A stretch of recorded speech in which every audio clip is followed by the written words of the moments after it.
Nicholas. Sawyer, first of all, happy Thanksgiving to you and your family. Thank you, Jeff, and happy Thanksgiving to you. It's a beautiful morning here in McDougal Stadium. I'm excited to see Trumbull face off with St. Joe's in our Rumble and Trumbull Classic. This game, I've said this several times so far this season, that this is the biggest game since the 2010 state championship game. And each time the game that I say it at, it's gotten bigger and bigger and bigger. I first said it at the Greenwich game. Trumbull didn't come out on top of that, but then I said it again at the Richfield game. Trumbull did come out on top of that, maybe even at the Shelton game as well. But as each game has grown in importance, this one is now the biggest game since the 2010 state championship game. And I know you figured out all the numbers. Why don't you give our listeners a little insight on all the different scenarios on how a win today gets Trumbull into the playoffs? I'd be happy to, Jeff, and I can't take all the credit. Sean Patrick Coley and the staff at CT Insider Game Time CT, they did the math. I just did the research fighting their article. Regardless, you're right though, Jeff. If you're a Trumbull fan, this is what you look forward to, having the end of the season, have games that matter. You know, we've hadn't had that happen the past couple seasons. Now we do. Trumbull, where they stand right now, if they win this game, things look very good for the future. But in Class AA right now, what needed to happen last night for Trumbull was Massac had to beat Newtown and Fairfield Prep had to beat West Haven. Both occurred. So Massac knocked Newtown from contention, and then Fairfield Prep put West Haven's hopes in jeopardy with its defensive win. So West Haven's not out yet. However, they are on the outside looking in. Both of those results are good news for the rest of the contenders, especially our bottleneck of SCS. So right now, standing on the outside in the FCX is Staples, Greenwich, and Trumbull. Two of those three have a chance to get in today. Right now, who's clinched in double L is Darien at 8-1, Fairfield Prep at 9-1, New Canaan at 8-1, Hall up in West Hartford at 9-1, and Shelton, who Trumbull's already played and defeated, at 8-2. So those 5 teams are already in. There's 3 spots left. Right now, if Darien wins the triple goal today against New Canaan, they clinch the top seed. Otherwise, if Fairfield Prep completely Blue Wave will sink to number 3, while New Canaan will jump to number 2 should they win the league. That leaves Hall, which is already locked in at number 3, go down to number 4 should Darien win, number 3 if New Canaan wins. Shelton will be either number 4, or if New Canaan loses, then they'll go to 5, and then they'll face New Canaan in the 5 spot. This is where it goes for Trumbull. Right, so after all that, if Trumbull wins today, they lock in at the 6th seed, which will face them with the 3rd place team, which we don't know quite who that'll be yet. Depends on the outcome of the Darien New Canaan game, but it'll likely be either New Canaan or perhaps Fairfield Prep, or perhaps Hall too. So there's 3 options there. So really where it stands for Trumbull right now is if they win, they get in. From there, we also need to root for Greenwich to beat Staples, because if Greenwich beats Staples, that ends our tiebreaker there. And we're looking to have, as well, Notre Dame West Haven to defeat Hamden in the green ball. So we'll keep ties on some of those scores to see how the Greenwich Staples game is coming along, as is the Hamden game. So the St. Joe's Cadets, you could hear in the background, they just took the field. They brought their Win Every Day sign with them. The Trumbull Eagles have a new sign. Those watching on TCTV, you might see that over at the gate, the Eagle Nation sign, which is new, and there's some smoke brewing from there as well. So some cool effects coming in for the Eagles as they take the field. And I see the team making their way up with the flags right now. They are just about set to head out onto the field, and it will be our first edition of the 2021 Rumble and Trumbull, our first edition in 2 years. Last year, all we had was that 7-on-7 game, which was, I think, our first 7-on-7 game of the season. So this is very exciting, and the Eagles are taking the field. Excited, I like that. What event coming in here today? On in the all-black uniform, St. Joe's white sock and red and blue. And you can hear the siren in the background from Ben Carley's grandfather.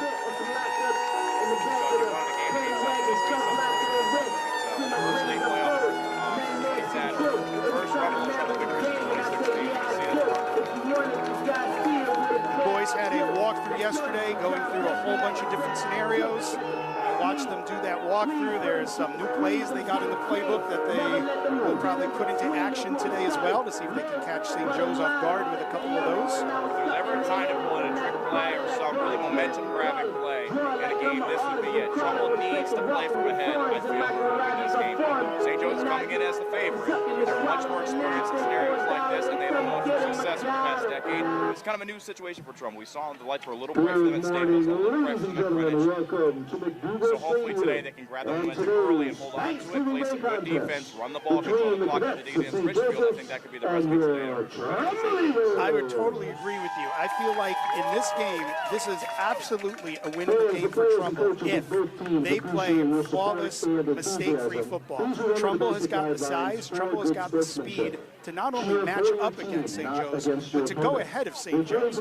But if they make mistakes, St. Joe's is so good, it's going to be very, very difficult to try to come back. So they can win this game. They just have to make sure there's no mistakes. They don't cough the ball up. They don't turn the ball over. On 3rd and short, they don't come up short of the first down markers. Those sorts of things. If they can do those things and play a flawless game, they have the talent and the skill to win this game. Absolutely. And they need to avoid keeping their starters in the field. And we need some other names besides who our stars are to step up today too. Trumbull, as excellent of a front team as they have, we've noticed recently they started to filter in some new players and some new names. However, that's going to be huge here. St. Joe's looking across the field right now. That's a pretty comparable sized roster to Trumbull. So we know that they have some reserves as well who can step in. But Trumbull's going to have to do those as well. I'm looking for names like Will Zaslow, or perhaps somebody on defense too to kind of step up, make a play here and there that takes some pressure off of our starters. So the coin has been tossed. We'll wait and see what I didn't notice what the results were, who's kicking off, who's receiving. The teams are huddling up. We are about set for the national anthem. And for those of us who are listening on St. Joe's behalf, if St. Joe's wins today, they will lock up the #1 seed. They are currently holding the 2 spot, I believe. Holding the 2 spot. Maloney from Meriden is holding the #1 seed at the moment due to points.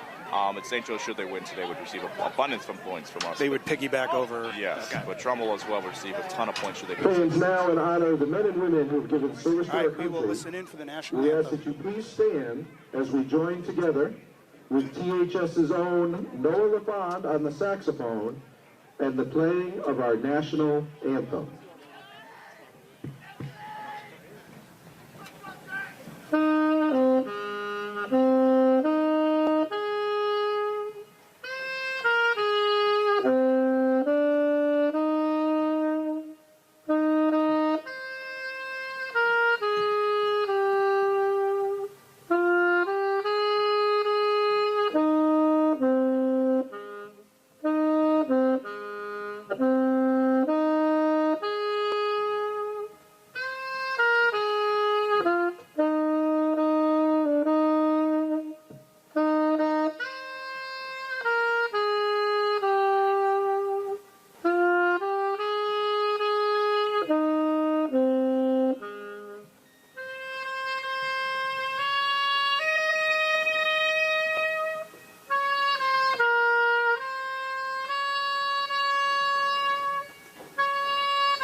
Set for kickoff. The home side bleachers here at McDougal Stadium are absolutely packed. We have standing room only along the gates on the edges. The St. Joe's bleachers, I would say, is about 2/3 full. They also have some standing room as well. And as we go through this first quarter, I am pretty certain this place will absolutely pack up. This is the game in the state this morning. I mean, Thanksgiving football is always what we all look forward to. And this game with everything that's on the line, I feel like this is the game in the state this week on this holiday. It certainly holds. It's one of the few Thanksgiving rivalries in the state, Jeff, that have 2 playoff contenders that can have a relatively high seed going into today.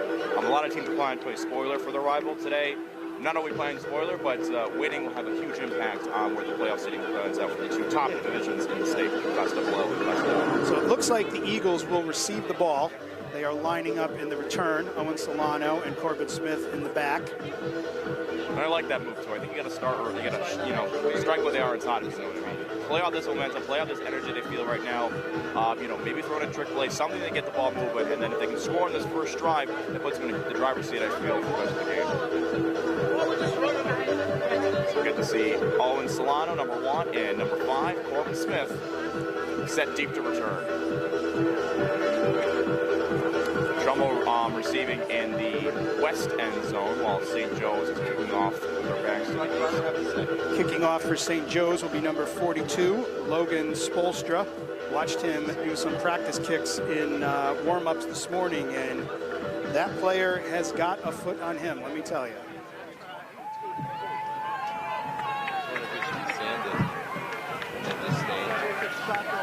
On the kick for the Cadets, number And St. Joe's getting ready to kick Logan as we wait to whip. Sturza. Owen Solano and Corbin Smith standing about the 10-yard line. Kick is up, and it's a line drive kick towards Solano, who fields it and takes off. Looking for some room up the middle. Bulldozes his way forward and finds out to the 30-yard line for some excellent field position. Trumbull getting set now to take over at their own 30-yard line. Yeah, not a bad spot to start the first drive at all from the 30. Notice the ball went straight into the hands of Owen Solano. I don't think they wanted to put the ball in the hands of Mr. Do-It-All, Mr. Corbin Smith, who is, if not the best player in the state, one of the top 5. So Augusti in at quarterback now. Ball on the near hash, 3 receivers to the far side. Augusti gets a snap, drops back to pass, toss out to Tuccinardi, who gets the reception and looks for some space. Tackle fairly early for a modest gain of about 1 yard. But I like that there, Jeff. Get your quarterback settled, get the ball in the hands of playmakers. Tuccinardi, we know, is our workhorse back. He's both able to receive and run the ball effectively. So not a bad first choice there. Actually, it's a gain of about 3 or 4, so it'll be second and about 7 going forward. And we saw the last couple of weeks, Tuccinardi has become an increasingly bigger contributor on the ground for the Eagles. It'll be 2nd and 7 now for Trumbull. That's now on the far hash. 2 receivers either side. Tuccinardi to Augusti's right. Augusti drops back to pass, rolls to his right. Nice block from Tuccinardi. Fires out, looking for Solano, who makes the catch. It'll be close to the first down marker there, Jeff. Excellent block there by Tuccinardi. And the blitz is coming in, and he picked it up beautifully. Yeah, and I think they're giving him they're giving him the signal for the first down. So good drive so far. Moving the chains, the chains exactly what we want to see by the Eagles. A couple of good passes by Hunter Augusti to start off the game. So 1st and 10, ball now at the 42-yard line. And as you mentioned during the beginning of that play, huge block by Tuccinardi to make sure that Hunter had time to make that pass. Tight end in the game now, Will Zaslow. Ben Carley set in motion. And there's a flag thrown. Might be an illegal shift by Trumbull. And it is an illegal shift by Trumbull that'll push him back 5 yards. Well, that's not what we wanted to see after moving the chains. So we're going to give back 5 of the yards that they just picked up. You can make his fans getting excited already. Ball in the near hash still. Will Zaslow in at tight end, Ben Carley in at wing back. 2 receivers are Solano and Smith. Carley put in motion. Handoff is to Tuccinardi, looks for some space, bulldozes his way forward, and gains back close to what was lost on the penalty. That'll put him at 2nd and about 11 here. So nice run there. First down for Tuccinardi. Makes the next down a little bit more manageable by picking up a few yards. We don't want to get caught in 3rd and long, so the more yardage you can pick up on 1st and 2nd down is important here for Trumbull. As we know, it's more difficult to call plays then when you're in an obvious passing down situation. So 3 receivers to the near side now, 1 to the far. Augusti in at quarterback. Augusti gets a snap, drops by the pass, fires out quickly to Smith, who makes the catch. Has 1 man to beat, and he does. Jukes again, over the middle, and he's breaking free down to the 40-yard line. Excellent job there by Corbin Smith. We know how dangerous he can move the ball there, Jeff, and he showcased it there, breaking multiple tackles, cutting field, and getting down to the 41-yard line of St. Joe's. I tell you, Jeff, he's quite the athlete. Those are the kind of moves, we said this before, he's like Barry Sanders out there. The St. Joe's defender should have had a hand on him and brought him down with a minimal gain, but the juke move just fakes him out and picks up not only the yards for the first down, but even a handful more after that. So after Corbin Smith introduces himself to St. Joe's, we're getting set now on 1st and 10 from the 41-yard line. Will Zaslow still in at tight end, Carley in at wingback. Carley set in motion. Ball is handed off now to Tuccinardi, who breaks a tackle, but is then wrapped up for minimal gain. It's a gain of about 1, or about 2 there, I should say. 2nd and 8. On that play, as soon as the ball was snapped, Ben Carley tried to plow through the A-gap there to try to make some room, but that hole was closed up pretty quick. But nonetheless, he did pick up a yard or 2, which does help on 2nd down. We know the edge defenders of St. Joe's are very, very skilled, so not surprised to see Trumbull try to go up the middle there on that one. That time the edge defender was getting in the backfield a little early. 3 receivers to the far side now, 1 in the near. It's Owen Solano, the lone receiver, ball in the near hash. Augusti drops back to pass, looks to throw. Fires it deep to Solano, there's safety help, but it's just over out of his reach. So it'll be 3rd and long here, 3rd and 8 going forward. And there was double coverage by St. Joe's on that. If the ball was a little bit more on target. If there was a little bit more sync between Solano and Hunter, even in the double coverage, he might have been able to make that. But ball was slightly overthrown, so it'll bring up 3rd and long. Yeah, St. Joe's respecting Solano's skill as they had a DB lined up with him in man and then a safety help over the top. So tough throw to make, tough catch to make, but regardless, it'll be 3rd and about 8 here. Coach Moore calling in the play. Ball in the near hash, 3 receivers to the far side. Oh, and looks like we're going to have a false start here, or perhaps looks like there's a penalty on St. Joe's. I believe they. That'll be big for Trumbull. It'll make it 3rd and short here. You can see Coach Del Vecchio of St. Joe's very displeased with that. Yeah, so instead of 3rd and long, where most likely you would think it would have been a passing play, this opens up the playbook to a variety of options. And I wonder, do they go with Corbin Smith in the Wildcat formation? And it looks like they will here. Corbin Smith already introduced himself once so far today. See what he does next. So it'll be Solano and Smith in the backfield here. Heavy set. We have Jordan Black and Jake Peterson check in. 3rd and 3. Ball is snapped to Smith, who looks for some space, and he bulldozes his way forward and gets that first down. Excellent job there by Smith as he makes his way past the 30-yard line for a first down. So far, a really good showing by the Trumbull offense. A little bit of help with the defensive penalty, but they also shot themselves in the foot earlier on with the penalty against themselves. But the offense is moving the ball, which is exactly what we want to see. You want to keep the ball in your hands, keep it out of the hands of the other team, obviously, because we know how strong this team is. So Coach Paj will keep in the same formation, ball in the near hash. Ball is snapped to Corbin. Corbin looks for some space, finds the edge, cuts up field, pushes his way forward, and he won't go down. Down to the 15-yard line, or maybe I should say 17-yard line of Trumbull. It's another Trumbull first down. Ball is officially spotted on the 18. We are approaching the 8-minute mark in the first quarter. 12-yard run there by Smith. Sawyer Nicholas, Jeff Alterman on 10, TCTV and 920 WON. Smith will stay in at quarterback here in the Wildcat set. Ball on the far hash now. St. Joe's D-line with their hands on their hips. Smith and Solano in the backfield. Ball is snapped to Smith, looking for some space. Up the middle now, sidesteps, pushes forward, and the ball falls out. St. Joe's picks it up, they're looking for some space. Down the sideline. And pushed out of bounds by Ben Carley. Not the greatest outcome for that first drive, but Ben Carley pushed him out at the 50-yard line. So defense will get onto the field now. That's a heartbreaker. The offense was moving the ball very successfully, and that's the kind of thing we were talking about before that they can't have happen. They have the ability to beat this team, but if they're going to make mistakes like this, they're not going to be able to. If they give up this lead early and make it a big gap, it's going to be very difficult to try to come back. The ball's on the 45-yard line of St. Joe's as they take over on offense here. Trumbull with a chance to right the wrong that just happened on offense. 7:28 left in the first quarter. Ball back, ball back.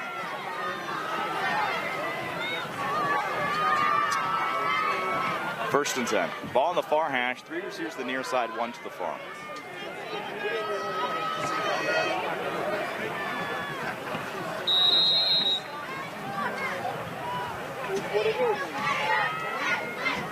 Quarterback sends a running back in motion to the near side. Ball is snapped, pass out quick to the receiver, who's tackled immediately by Jordan Black in the backfield. It's a loss of 2, and that's the kind of start you want to see by their defense.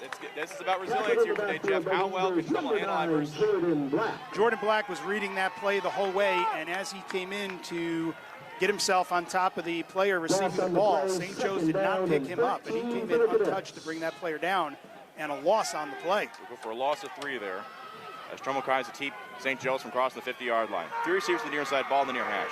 Quarterback sends receiver in motion, hands it off in the jet sweep, looking for some space, cuts it upfield, but he's tackled quickly. The gain of about 2 will put it near the original line of scrimmage. Be third, about 10 or 11 there. So big third down here for Trumbull. They got to get St. Joe's off the field. End of that play, I'm seeing Corbin Smith and St. Joe's Brandon Hutchison having some words on the sideline, trying to psych out each other. The tackle will go to Jake Peterson the previous play. Ball on the far hash. 2 receivers either side. Morrissey gets a snap, drops back to pass, looks to throw, has time, fires it deep, and it's well overthrown. The flag is thrown, however. We'll see what the call is. Is that a legal man downfield? A legal man downfield. That'll be against St. Joe's. We'll see if they decide to accept the penalty or decline it and give them 4th and long. They will decline it. It'll be 4th down, 4th and 11. Nice job there by Trumbull's defense, keeping St. Joe's from converting. We'll see if St. Joe's goes for it here. Trumbull's been excellent on 3rd down this year. 4th down's been where the issue is. The pass was overthrown quite a bit to the St. Joe's receiver. I don't think it was so much that great coverage by Trumbull. It just, the play did not execute very well. So St. Joe's is going for it on 4th down. So huge 4th down here. Ball is snapped to Morrissey, and Morrissey does a quarterback punt, and we'll see where the ball lands there. As it drops and takes a St. Joe's bounce as they try to catch it, and it goes all the way down to the 2-yard line of Trumbull. So Trumbull's defense holds well, but the offense now has their work cut out for them as they have to take over now from the 2-yard line. And we're going to take a quick break with that. 3-yard line. Will be 1st down and 10. Hi, this is Mike King, Director of Athletics for the Trumbull Public Schools, and you are listening to the Trumbull Eagles Network, number 10. This is the story of a very special woman. Just a few knew about her superpowers. In a matter of seconds, she turned herself into a great mathematician. She masqueraded as a regular person at work, but as a superhero at home. Everyone knows her as Gabriella. I still call her Mom. Your hero needs you now, and AARP is here to help. Find the care guides you need to help, complete with tips and resources at aarp.org/caregiving. Brought to you by AARP and the Ad Council. Finds the edge, and he needs a block. Can he get it? He does not matter. He stiff arms his way forward, cuts field, and is tackled at the 20-yard line. I tell you, that guy Corbin Smith is making the same now, and St. Joe's starting to learn who he is. Absolutely. Huge pickup because they were pinned all the way back. Their backs were on the goal line, so he just gave them a huge amount of breathing room. Instead of having limited number of plays as your back is against the end zone, that was a huge pickup for the Eagles. Ball now at the 29-yard line. It'll go down as a 26-yard run on 1st down for Corbin Smith. They're going to keep him in here in this Wildcat formation. Ball in the near hash.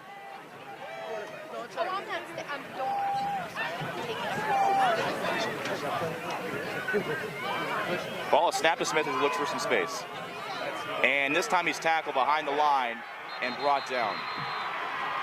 You gotta wonder, Jeff, he's been on the field every play so far this game. Is he getting a little tired? Yeah, on that particular play, the St. Joe's defenders were sniffing that one out. They knew exactly what was coming, and they stopped him. So it'll bring up 2nd and long for the Eagles. It'll go down as a loss of 5 there. And Auguste will check in now for the spread formation. Ball in the middle of the field. Looks like Smith will rotate to the right, or on the near side now. So it'll be 3 receivers on the near side, 1 to the far. Auguste in at quarterback. Auguste gets a snap, looks to pass. Blitz is coming. Fires it over the middle, and flag is thrown. They held Corbin on that play. So it'll be pass interference as he had a step on the defender anyway. Didn't matter though, as the flag is thrown. Should give Trumbull 1st down here. If not, at least the yardage back they lost on the penalty. Yeah, a little bit of luck there for the Eagles for to get that pass interference penalty, which will give the Eagles a whole new set of downs and some extra yardage. So we'll see where they place the ball here. It's generally a 15-yard penalty in high school, although depending on the field, Jeff, we've seen it come up in different ways. So we'll see what they decide to do with the ball. It is against St. Joe's, and that'll push him up 15 yards, so it'll be enough for a 1st down. 15-yard penalty results in a Trumbull 1st down.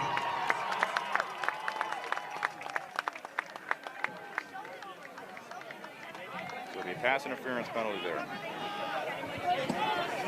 So 1st and 10, ball now on the 39-yard line of Trumbull.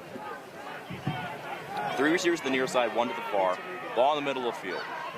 Auguste gets a snap, rolls to his right, fires out quickly to Carly, makes the catch, and he bulldozes his way forward and is eventually pushed out for a modest gain of about 5 yards. So another big pickup there, makes it 2nd and medium. That way it opens up the playbook. The Eagles offense is playing well. The defense did really well on their first drive. So far, so good. I like what I'm seeing, Sawyer. How about you? You know, you're right, Jeff. They've handled adversity well so far at this point. They got to get in the end zone. Their last drive ended in the red zone. They can't have a turnover in the red zone. They've got to keep pushing here, keep their foot on the gas pedal, and keep St. Joe's on their heels. I like the quick, short passing game here. Get the ball in the hands of your playmakers. Let them make moves. Ball in the near hash. 2 receivers the other side. Auguste toss out quickly to Tuccinardi, who looks for some space, pushes his way forward. Can he get the 1st down? He's close. I think he might have gotten it there, Jeff. But again, that short underneath passing game is working for them. There's a scuffle on the sideline. And a flag is thrown. We'll see who it's against. Yeah, I didn't see at the beginning how that scuffle began. I saw a couple good blocks by Owen making that opening so the runner could get those extra yards. The little extracurricular activity was happening right in front of Coach Petrosio, so I'm sure he had words with the official as well. We'll see where it's against here. It could be offsetting, I'm not quite so sure. If you're Trumbull, you got to keep your head on your shoulders. You cannot allow foolish penalties like this, especially when it results in a first down the previous play.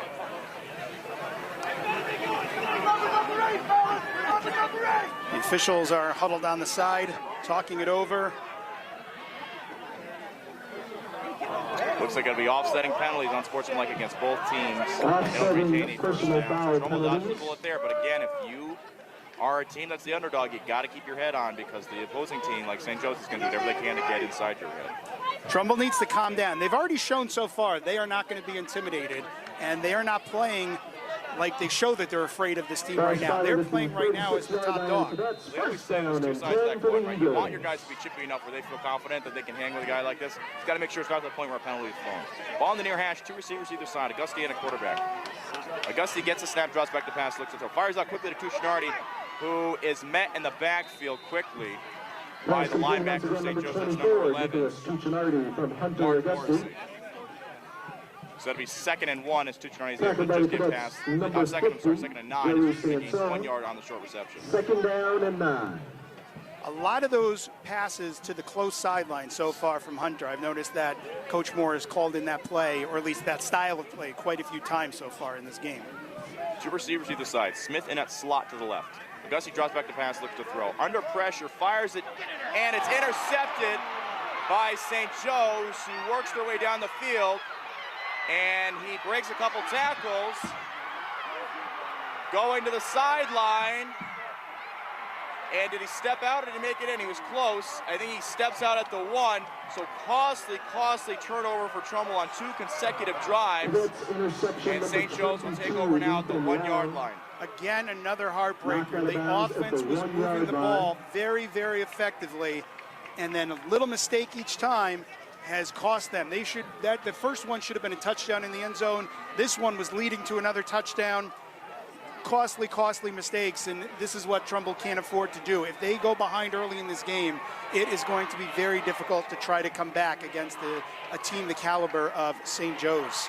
Costly interception, as it was, you can't stare down a receiver on a post route or a route over the middle of the field like that. Safety was lined up over the top of the intended receiver and just able to jump the route and break it down the sideline for a huge gain. So you got to be careful there if you're a quarterback in that kind of scenario. Can't allow that to happen. First down and goal for the Cadets.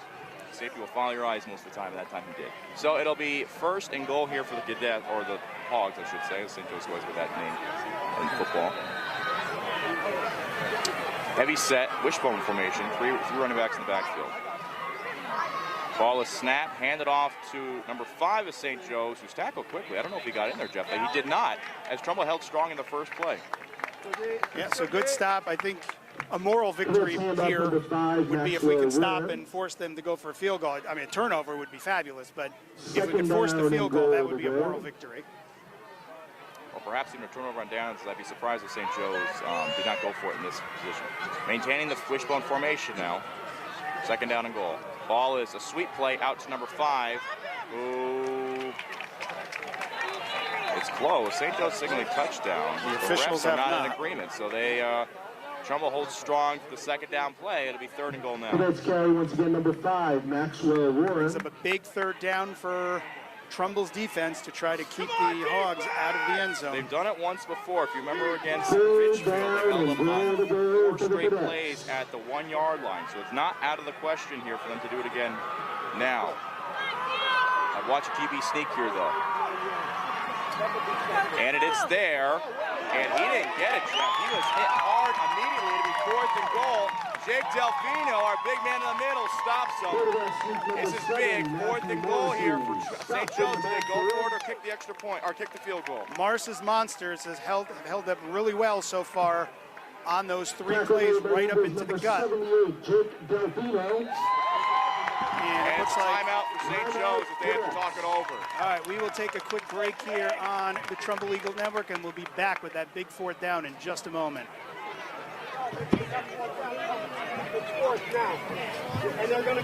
Hi, this is Coach McRae. You're listening to 10, the Trumbull Eagles Network. We are the boy band. Your tween made you see. We are the boy band. Concert number 3. We are the boy band. We're 5 and 19. We are the boy band. Always singing on key. You love your kids enough to take them to see their favorite band. Love them enough to make sure they're buckled up in the back seat. Show them you love them. Keep them safe. Visit nhtsa.gov/the right seat. Brought to you by the National Highway Traffic Safety Administration and the Ad Council. And we welcome you back here to the Rumble and Trumbull here at McDougal Stadium. And St. Joe's is now facing a 4th and goal from the 1-yard line. Empty set. Trumbull needs to stop. Ball is snapped to the quarterback. Powers out quickly. And pass is caught in the end zone for the touchdown, as St. Joe's has scored the first time of the day. That receiver in the slot just went out to the left side. The Trumbull defender did not pick him up quick enough, and it was just a quick little pass to get in there. So St. Joe's takes the lead. 2 costly mistakes so far for Trumbull have cost them points, cost them putting up points for themselves, and has led St. Joe's to a touchdown. The defense has done well so far. The offense, however, unfortunately has had 2 costly turnovers with the ball being moved down the field. So the extra point is up, and it is good, and we'll take a quick break with that. Penalty flag. Hi, this is Coach McFarland. You're listening to 10, the Trumbull Eagle Network. 3, 2, 1. Oh no. Wait, When every second counts, you can't wing it. Guys, a little help up here? In a home fire, you may have less than 2 minutes to get out. So make a family home fire escape plan. Then practice home fire drills at least twice a year, so everyone knows what to do when they hear. Prepare your family at ready.gov/fire drill. Brought to you by FEMA, the Ad Council, and Make Safe Happen. And we welcome you back here to McDougal Stadium for our Rumble and Trumbull Classic. So St. Joe's leads 7-0, 102 remaining in the first quarter. Sawyer, we have a special guest joining us on the 10 Network TCTV and 920 WON. I'd like to introduce my sister, Lauren, who's come down from Boston, a Trumbull High alum. So, Lauren, is this your first football game in quite a few years since you were here? This is my first football game in a long time. I'm class of 91. Go Trumbull! That's right. Okay, sorry, I had the mic muted there. She was saying her first game since 1991. What do you think Trumbull needs to do to get back in this game here after giving up that touchdown? They need to just beat St. Joe's. I like Stadium right now in your smartphone. So now St. Joe's gets set to kick again from their own 40-yard line after the 1-yard pass touchdown thrown by number 7, the quarterback. So will you stay on with us for this offensive drive for the Eagles? Absolutely. So back to receive deep now is number 1, Owen Solano, and number 5, Corbin Smith.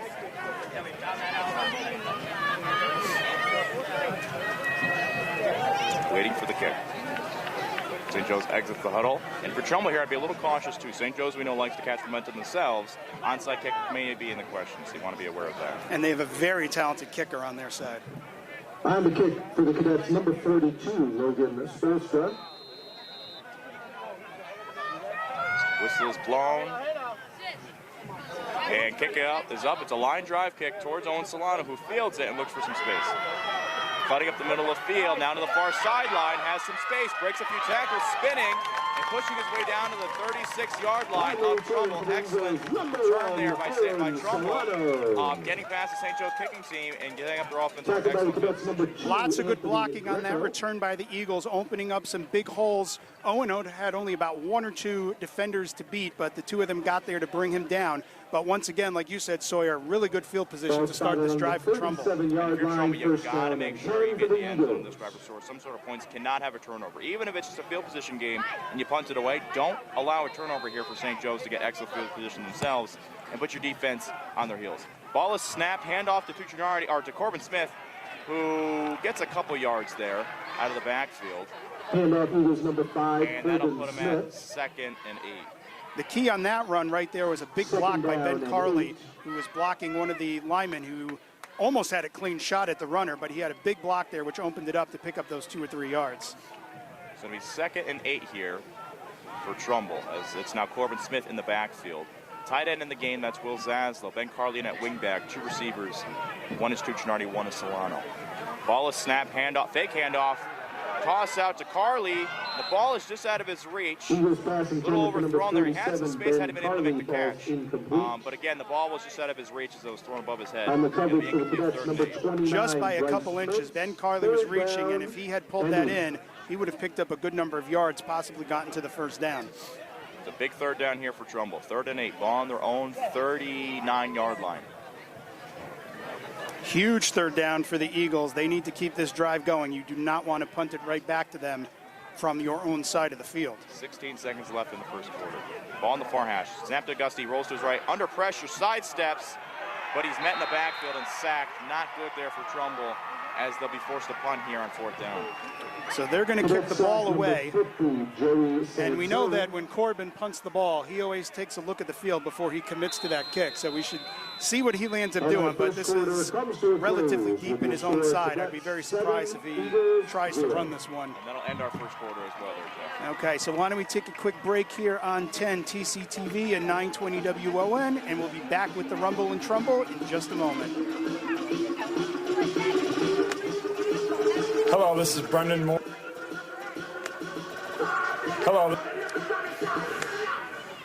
Hello, this is Brendan Moore, offensive coordinator at Trumbull High School, and you are listening to 10. To protect her home and family in a disaster, Karen was willing to wade through water, mud, and insurance paperwork. Yeah, I can do this. You go, Karen! By simply understanding and updating what her insurance covers and doesn't cover now, she'll be better prepared no matter when disaster strikes. Learn other simple ways to protect your home and family before a natural disaster at ready.gov. That's ready.gov. A message from FEMA and the Ad Council.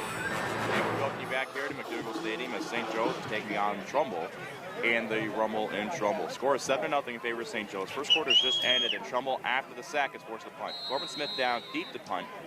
We know how dangerous he can be with the ball in his hands. We'll see if there's any trickery up their sleeves here if he does punt it indeed. Ball is snapped, and he does punt it. It's a nice punt. Goes deep, high, and takes a high bounce, a Trumbull bounce. And it looked like it was going to go a little farther there, but Danny Kelly catches it before it does. So it'll be placed at the 26-yard line of St. Joe's as their offense. I think he was anticipating the ball going back the other direction. He didn't realize he was going to take a bounce going the other way. But good punt by Corbin. Pushes St. Joe's back to their 27-yard line.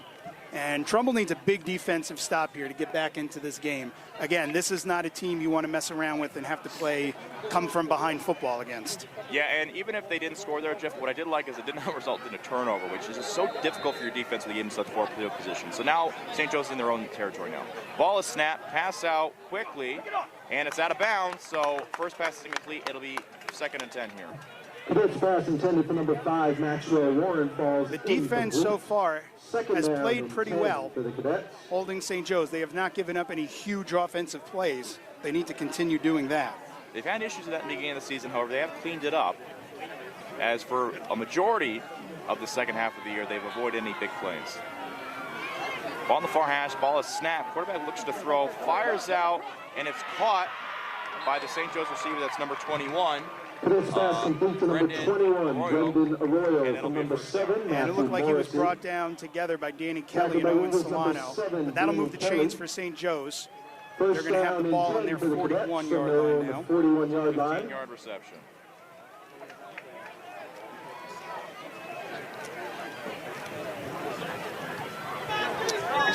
First and 10, I'm sorry. Ball in the near hash, 2 receivers either side.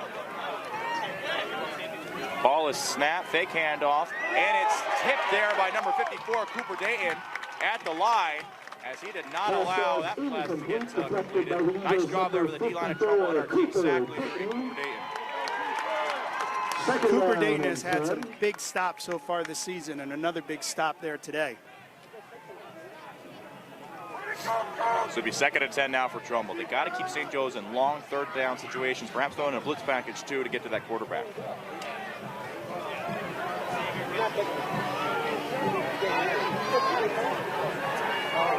Two receivers either side, ball in the near hash.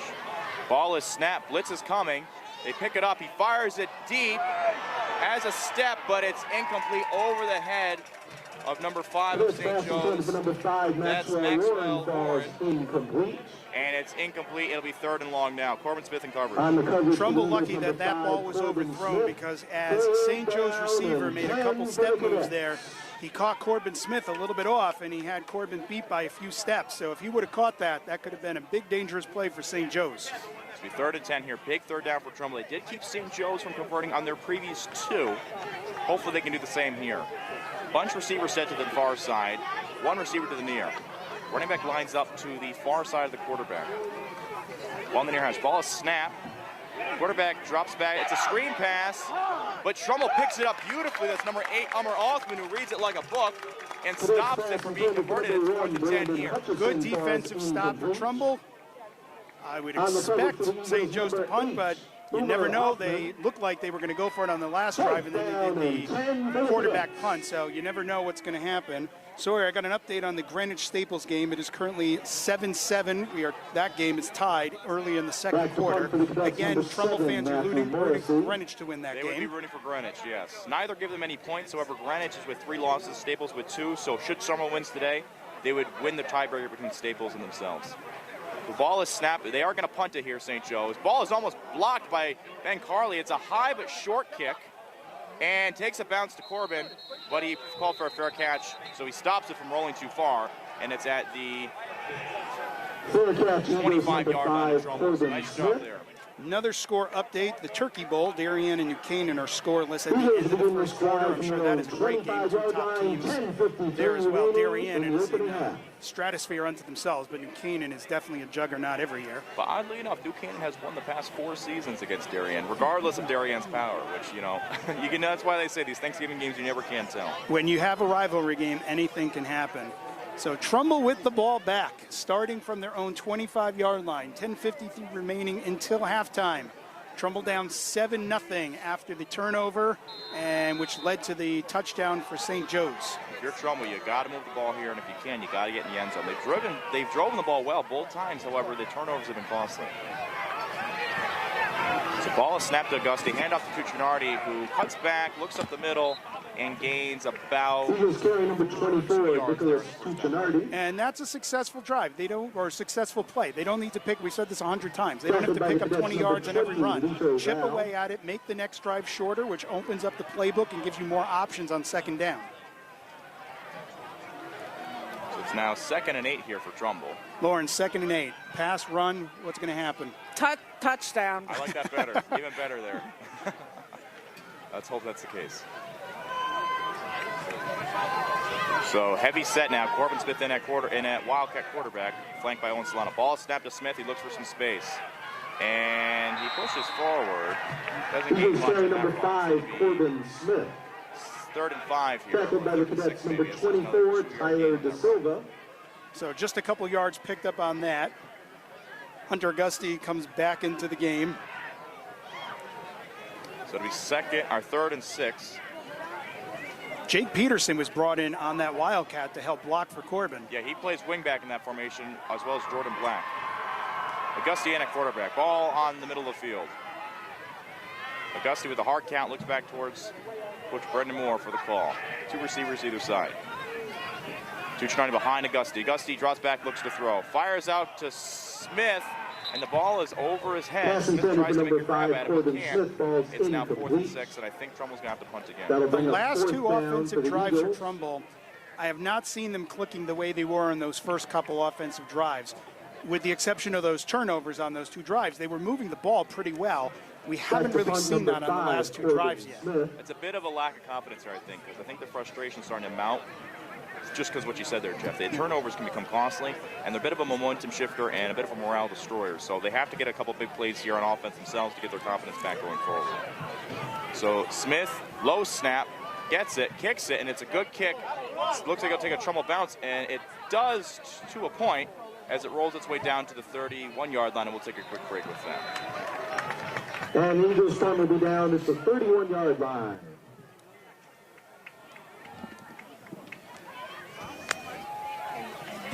Hi, this is Mars Petraccio, the head football coach for the Trumbull High Eagles, and you're listening to 10, the Trumbull Eagle Network.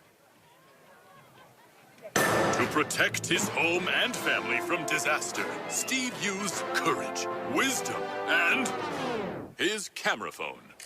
That should do it. Way to go, Steve! By simply taking digital pictures of his family's important documents, Steve can always have them stored safely online, no matter when disaster strikes. Learn other simple ways to protect your home and family before a natural disaster at ready.gov. That's ready.gov. A message from FEMA and the Ad Council. On the play.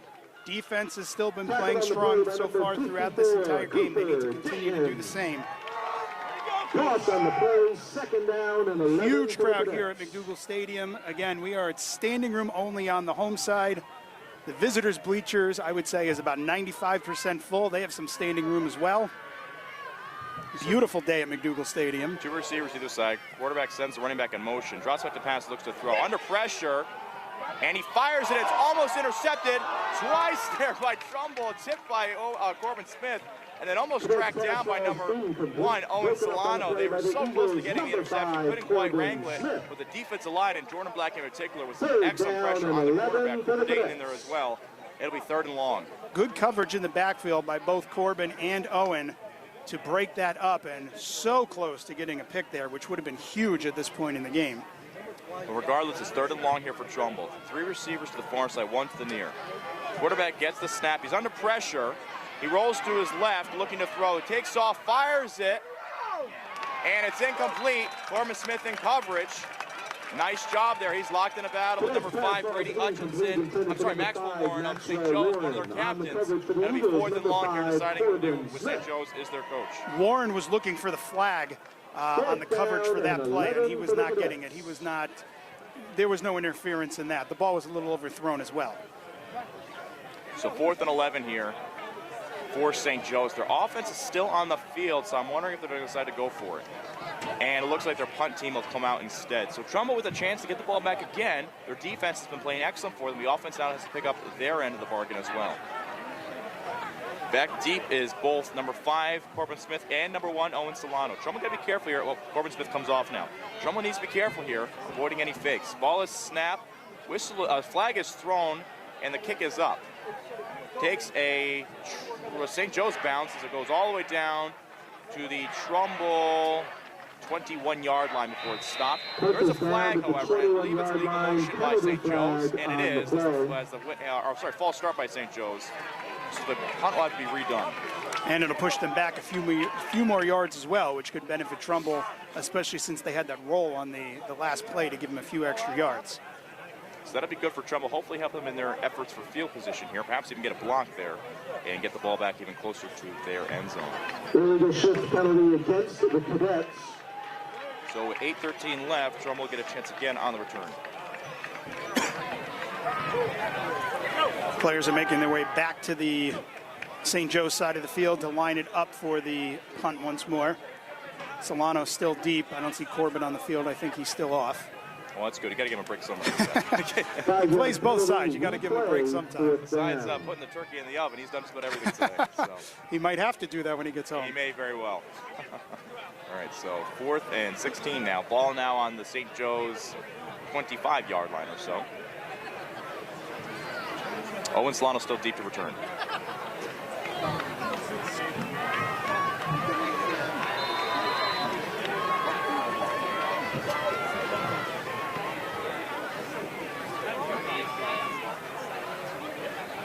Ball is snapped, and punt is up.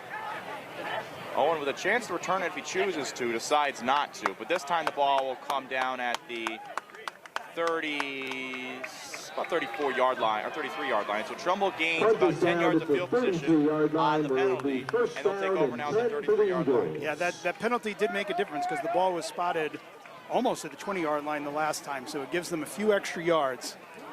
Sawyer Nicholas, Jeff Alterman on the Trumbull Eagle Network, TCTV and 920 WO in the Apple. Happy Thanksgiving, Eagles fans. 8:01 remaining until halftime here at McDougal Stadium in Trumbull on a beautiful Thanksgiving morning. So ball on the far hash now. 3 receivers to the near side, 1 receiver to the far. Owen Solano's the lone receiver. Ball is snapped. Augusti fires out quickly to Smith, who makes a catch and a juke, and he breaks free. up the middle of the field, and before he's finally tackled by a group of St. Joe's defenders.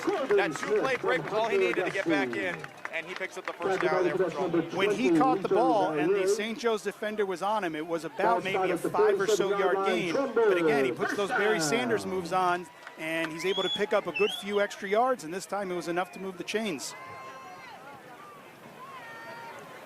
So ball now at the 47-yard line of Trumbull. Ball snapped to Gusty, drops back to pass. Has time, now under pressure, fires it deep. He's got Rowan Johnson, and it's just out of his reach. He wasn't quite able to adjust to it, but he was open. And it'll be incomplete, second down now. Pass was just overthrown by a few inches away from being a huge pickup for Trumbull. So that'll set up 2nd and 10 from Trumbull's own 47-yard line, yes. So now, after the deep shot on first down, Trumbull will take over now, 2nd and 10, ball at the 47-yard line. I like how they're trying to attack him deep here, though, Jeff. They've really dominated the underneath game, but ending for a big play here would be huge for as far as momentum and their efforts to score. Two receivers either side. Now, Gusty sends Corbin in motion, who gets the jet sweep and cuts up, pushes his way forward for a first down. There is a penalty flag. I think it's holding. I think it is Trumbull, and that's tough. I think it is coming back. It looks like, is it on Tuccinardi for a holding? He had a nice block picking up the edge defender who's trying to get around the edge, but flag is thrown. It'll be a holding call, and that'll push Trumbull back. They did pick up a first down to play, so it shouldn't be 10 yards back from where the end of the play resulted, from the line of scrimmage, but we'll see where they put it here. I'm still waiting for this one run play that I saw during practice this past week. Haven't seen it in action yet. So that'll push Trumbull back. Possibly penalty there. Especially since he was able to break free and pick up all those extra yards. So yeah, that is a dagger. And how far are they pinning him back? 10-yard penalty from the spot of the foul. From the 2nd 35, down to the ball touching the 35-yard line. So clock continues to run, 7:23 left in the second quarter. 2nd and 20 now. Two receivers to either side. And Tuccinardi in the backfield. Gusty looks at his play card. Tuccinardi lines up to his far side. Gusty waits for the snap. Gusty gets a snap, hands off to Tuccinardi, and he's been in the backfield quickly. Don't love that play call there, Jeff. On 2nd and long, I agree. 2nd and very long, and you're trying to run essentially a little trap play up the middle. I get that they're trying to make maybe the next play a little bit easier, but to me that's a little bit too far to go for a run play on that down. So we lost a 3 on that. So now you have to put the ball in the air and you have to go pretty deep with it. You don't have much option left. Yeah, I don't know if you go for a screen here or something like that, some high percentage play that you know you're going to get some yards on, just for field position at this point, so you can pump the ball deeper into St. Joe's territory. So Gusty gets a snap, drops back to pass. Has time, fires it up, and towards the near sideline for Tuccinardi on the wheel route. Nothing there. Kind of an end of a promising drive there for Trumbull. They had 2 first downs there for Corbin Smith. And then after the penalty, they kind of putter out, and it'll be 4th and long here at their own 33-yard line. The Eagles did have a good amount of momentum. The offense was playing well in the first quarter, but as you said, puttered out. The offense doesn't have that same drive right now that they had, and it's not clicking the way it was earlier in the first quarter. It's been penalties and turnovers that's really killing them at the moment. So Smith back deep to punt.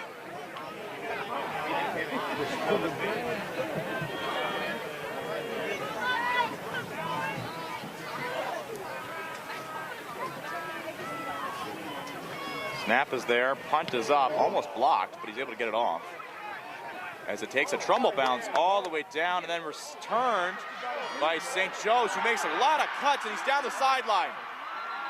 And he steps out, fortunately for Trumbull, but kind of a weird one. They kind of eased up on that one because they thought he's going to let it roll, as they've done all day. First punt return, and St. Joe's brings out to the Trumbull 49-yard line. The return team going to get an earful from Coach Bottas to the sideline after that. So, Sawyer, I feel like the defense has been stepping up. They've been playing really well. They've risen to the occasion so far.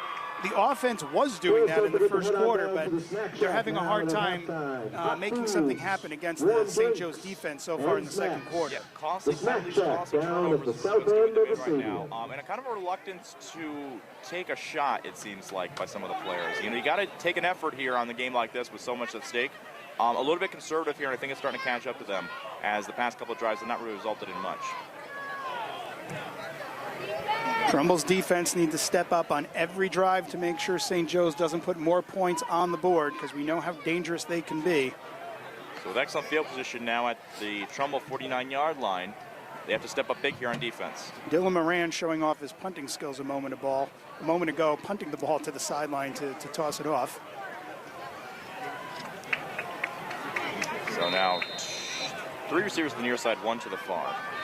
Morrissey in at quarterback.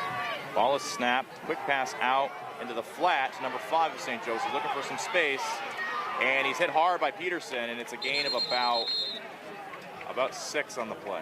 The defensive setup for Trumbull was not the kind of defense you want to see once they snapped that ball, because they were able to pick up a good number of yards without much effort. But good stop there, good hard tackle by Jake Peterson. I'm still waiting for Jake Peterson to do one of his Ultimate Warrior style tackles. Haven't seen one yet this morning. Well, I'm sure it's on the menu, as they say, I'm sure. All right, 2nd and 5 now for Trumbull. Ball now at their own 39-yard line. 3 receivers to the far side, 1 to the near. Ball is snapped, handoff, and he's met in the backfield quickly. And it's a huge loss. It'll be 3rd and long now, as it looked like number 70 of Trumbull. That's our man Lucas Silowick gets in the backfield quickly and makes a huge stop on the run there for a loss of about 3 on the play. And Moran, I believe as well, was in on that tackle. So another time Trumbull forces a long-ish 3rd down for St. Joe's. Defense needs to step up here. However, they are on the Trumbull side of the field, just barely, but they are on the Trumbull side of the field, so you have to watch if they're going to go for it on 4th. Ball is snapped. Quarterback rolls to his left, has time, now looks for some space, makes a cut, but he's tackled, bulldozes, but is brought down from behind by number 70, Lucas Silowick again. It'll be 4th and short, and I'm pretty sure you're right here, Jeff. I would be surprised if they did not. Yeah, it's going to be 4th and 2. The first down is at about the 39. They have the ball at about the 41.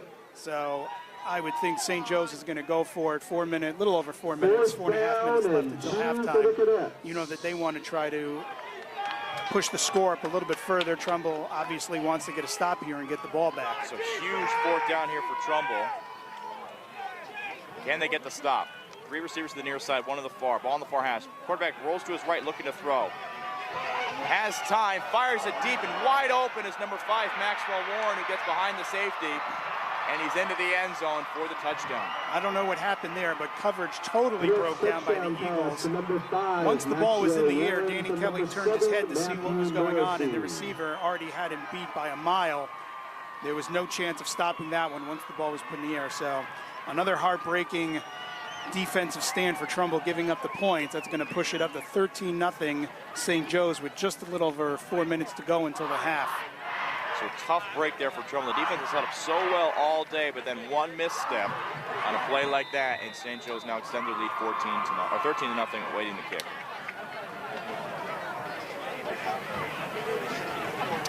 Ball is snapped, kick is up, almost blocked there by Jake Peterson, but he doesn't get his hand on it in time. It'll be good, and we'll take a quick break with that. 14-0 is good. 4:13 remaining in the first half. Hello, this is Coach Tobish, head coach of the Trumbull Lady Eagles girls basketball team. This is 10, the Trumbull Eagle Network. Morning, Mama. How you feeling? Great, and I'm ready for you today. I'm checking in on you. Morning meditation. Check. Dressed and ready to work out. Check. Check your blood pressure yet? And check. Boom! Great job, Mom. And about those gold earrings. It's fine. No, ma'am. Now more than ever, it's important that we protect our hearts and the hearts of those we love. Monitor your blood pressure daily and help each other stay motivated. Rally your squad to take the online pledge at releasethepressure.org. Brought to you by the Release the Pressure Coalition and the Ad Council. And we welcome you back here to Trumbull, as Trumbull takes on St. Joe's at Newton Stadium. Trumbull. St. Joe's is converting on a 4th and short for a touchdown to number 5, Maxwell Warren. Trumbull's offense needs to respond here, Jeff. What are you looking for in this next drive? Is it try to get in the way on the scoreboard? It's got to be balanced. They have to have a mix of running and passing. That way, St. Joe's has to be on their toes expecting both. If they know it's going to be run, they know it's going to be passed. We know how good they are. So it's got to be they have to balance on this drive. They got plenty of time so they can run as much as they want, but it's got to be a balanced attack from this point. What I would say too, mistake-free is crucial here. They cannot have any costly penalties, and they certainly cannot have any turnovers during this next drive. They got to play probably one of the best drives of the season if they hope to score in this drive here. So now ball on the 40-yard line, getting set to kick it up. Kick is up. It's a line drive kick to Solano high, and he receives it at the 5-yard line looking for some space. And this time he's met at the 20-yard line, so not the kind of return we've seen so far today, but Trumbull will take over now with 4:06 left. Plenty of time as they try to score here on this next drive. After going down 14-0 now, I just hope that St. Joe's has not gotten in their heads and the Eagles are starting to get a little deflated. We don't want them to get out of the mindset that they can win this game. They have plenty of time left. They have the weapons. They've shown that the offense can move the ball, but they need to mentally get back into that. And Coach P and the rest of the coaching staff has to drill that into their heads at halftime. I'd agree. They need a big play here. Ball is snapped up, and ball is tipped out after it's snapped by number 12 of St. Joe's. Ball was intended for number 5, Smith, and that was Ryan DeMarco on the tip. So first play falls incomplete for Auguste. Come on, Trumbull! 2nd and 10 now. Auguste rolls to his right, fires out quickly to Carley, who makes the catch and then is tackled after a short gain of about 3 yards. To number 47, Ben Carley from Hunter Auguste. They need to keep their offense on the field here, Jeff. Tackled by the Cadets, number 29. Absolutely. Under 4 minutes now. 3rd down and 8. 3rd down. Trumbull needs to move the ball. I'm wondering at some point if the drive continues, do they put Corbin back in that Wildcat formation? I'll try to get the ball moving in Corbin's hands here on maybe a screen pass or something of that nature, as they've got to get a first down. 3 receivers to the near side, 1 to the far. Auguste in at quarterback. Blitz coming. Auguste drops back to pass, has time, fires out, finds Johnson, who makes the catch for the first down. Nice job there. The sophomore stepped in beautifully for Justin Delaney, makes the catch, gets a first down. Exactly what the Eagles needed to have happen. Give them a little bit of a confidence booster to know that they're in this game and they can play against this big team. So 1st and 10 now, ball on the 32-yard line. 2 receivers either side, ball in the middle of the field. Auguste in a quarterback. Auguste gets a snap, drops back to pass. Pressure coming again. This time he fires it out, and not sure who he's intended for there. Both were open, Solano and Carley. I believe Solano was the target. It's incomplete. It'd be 2nd and 10. The ball was just underthrown and didn't make it to where either of the receivers were. So 2nd and long, just under 3 minutes to go until the half. 2nd and 10. 2 receivers to either side. Auguste waiting for the snap. He's trying to get behind him. Blitz being shown, does not come as Auguste drops back to pass. Has plenty of time, fires it deep for Solano, and the ball is just out of his reach. The whole stadium with a unison of as the ball just falls out of Solano's reach on what would have been a huge play. 3rd and 10. Solano was going step for step with the defender, but had him beat by probably 1 step or so, which is all he needed, and the pass was just overthrown, which brings up now 3rd and 10. So Trumbull's going to need another big 3rd down conversion. They did it on the last time we had 3rd down. They need to do it again here. So 3rd and 10.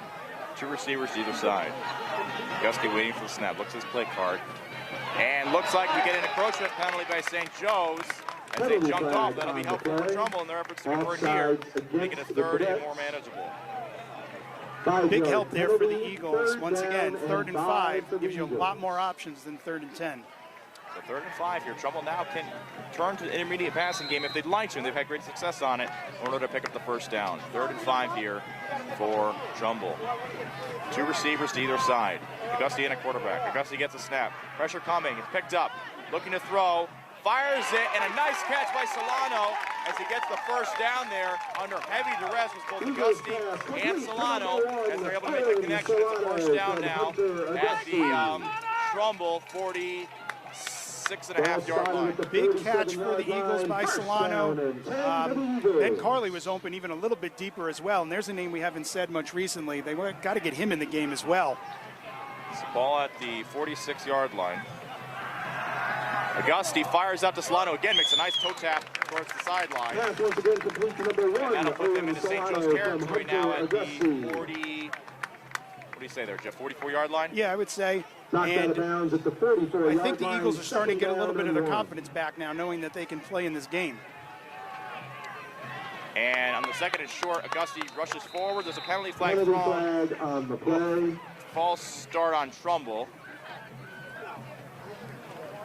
I believe. We'll have to wait for it. Yeah, I think it is. False start on False Trumbull. start Of course, penalty Russ doesn't against like the that, neither do Eagles. we. As it pushes Trumbull back, it'd be second instead of second and inches. Now it's second and 5. 5-yard penalty remains. Coach Moore second screaming down. out to the field as well in frustration on that, because that would have been a first down.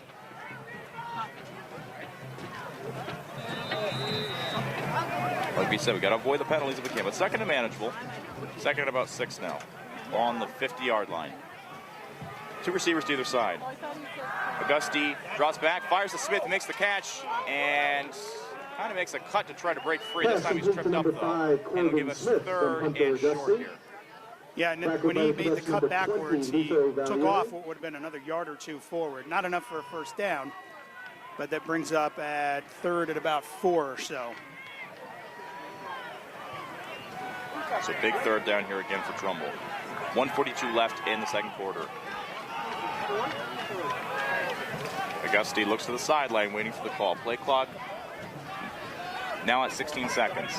Augusti rolls to his left, fires quickly, finds Smith, who makes the catch, and then it's dropped as he was hit as soon as he made the catch. Would have been enough for a first down. Incomplete. Tough call here if you're Trumbull here, Jeff. Do you punt it or do you go for it? That is a tough call. They need to get points. Yeah. Augusti signally wants to go for it.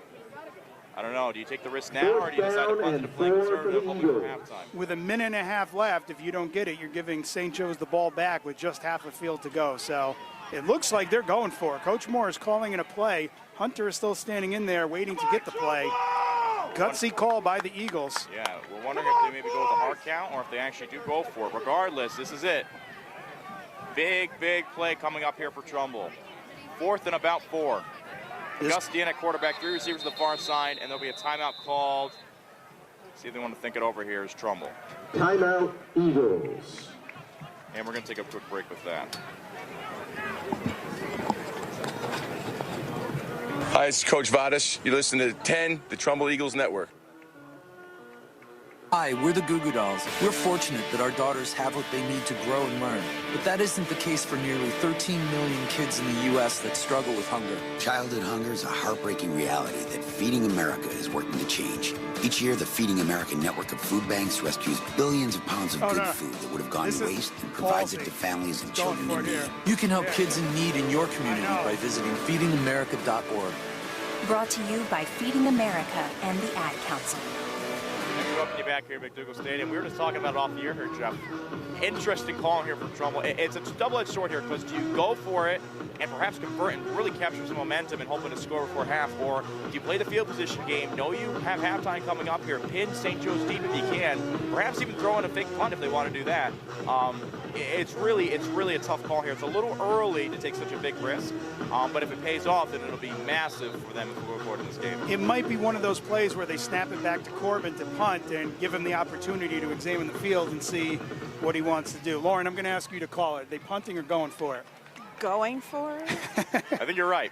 Based on the fact that Gusty's out there, I think they are going to go for it here.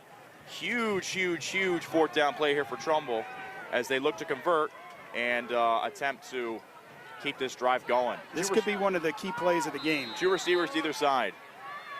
Augusti in at quarterback.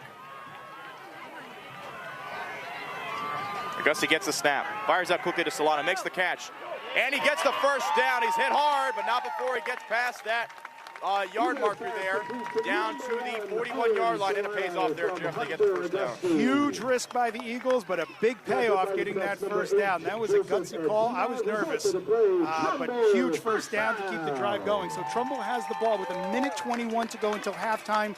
The ball is at about the 42, 43-yard line. And Solano shows the kind of player he is converting on that. Augusti now drops back to pass. Under pressure, hit hard as he throws, fires it. Ben Carley just didn't see it coming in time. as he misses it. If he caught it, Jeff, I don't know, he might have been to the end zone. There was nobody in front of him. He would have taken it all the way down as well. And again, I just said this a few moments ago, Ben Carley, we have not called his name a ton in this game. He has had some catches, but we need to get him into the mix as well, because as we said earlier in the season, when Ben catches the ball, big things happen because it's so hard to bring him down. That would have been, and that was a heck of a throw too by Augustus. He was shot right in the ribs. As he was going to the ground, he still got it up into a reasonable position for Carley to make the catch. Two receivers either side now. Ball at the 41. Augustus drops back to pass, has time now, fires it, and it's behind the intended receiver, Solano. A bit of a pyramid scheme on that pass play. So another third down for the Eagles. 1:08 remaining until halftime. Ball at the St. Joe's 42, but it is 3rd and 10, so it's going to take a big catch to convert this play. So 3rd and 10 here for Trumbull. As they look to convert, I would imagine it's 2-down territory again for them. Ball is snapped to Augusti, dropping back to pass. Has plenty of time, fires it deep for Solano. Again, double coverage, and incomplete, no flag thrown. And it's now 4th down. We'll see what Trumbull decides to do here. That was an interesting call to go deep on that particular play instead of try to knock some yards off. Like you were saying, if it's a 4-down territory, to try to knock some yards off to make 4th down a little bit shorter. So if they go for it now, it's 4th and 10. It looks like they're going to punt it here. Yeah, well, I noticed there's a couple underneath drag routes being put off the play as well. Augusti decided to take a deep shot instead. And you can see he's talking to the coaches now on the sideline, as maybe that was not what the play was drawn to be. But Augusti wanted to take the deep shot, hoping for the end zone.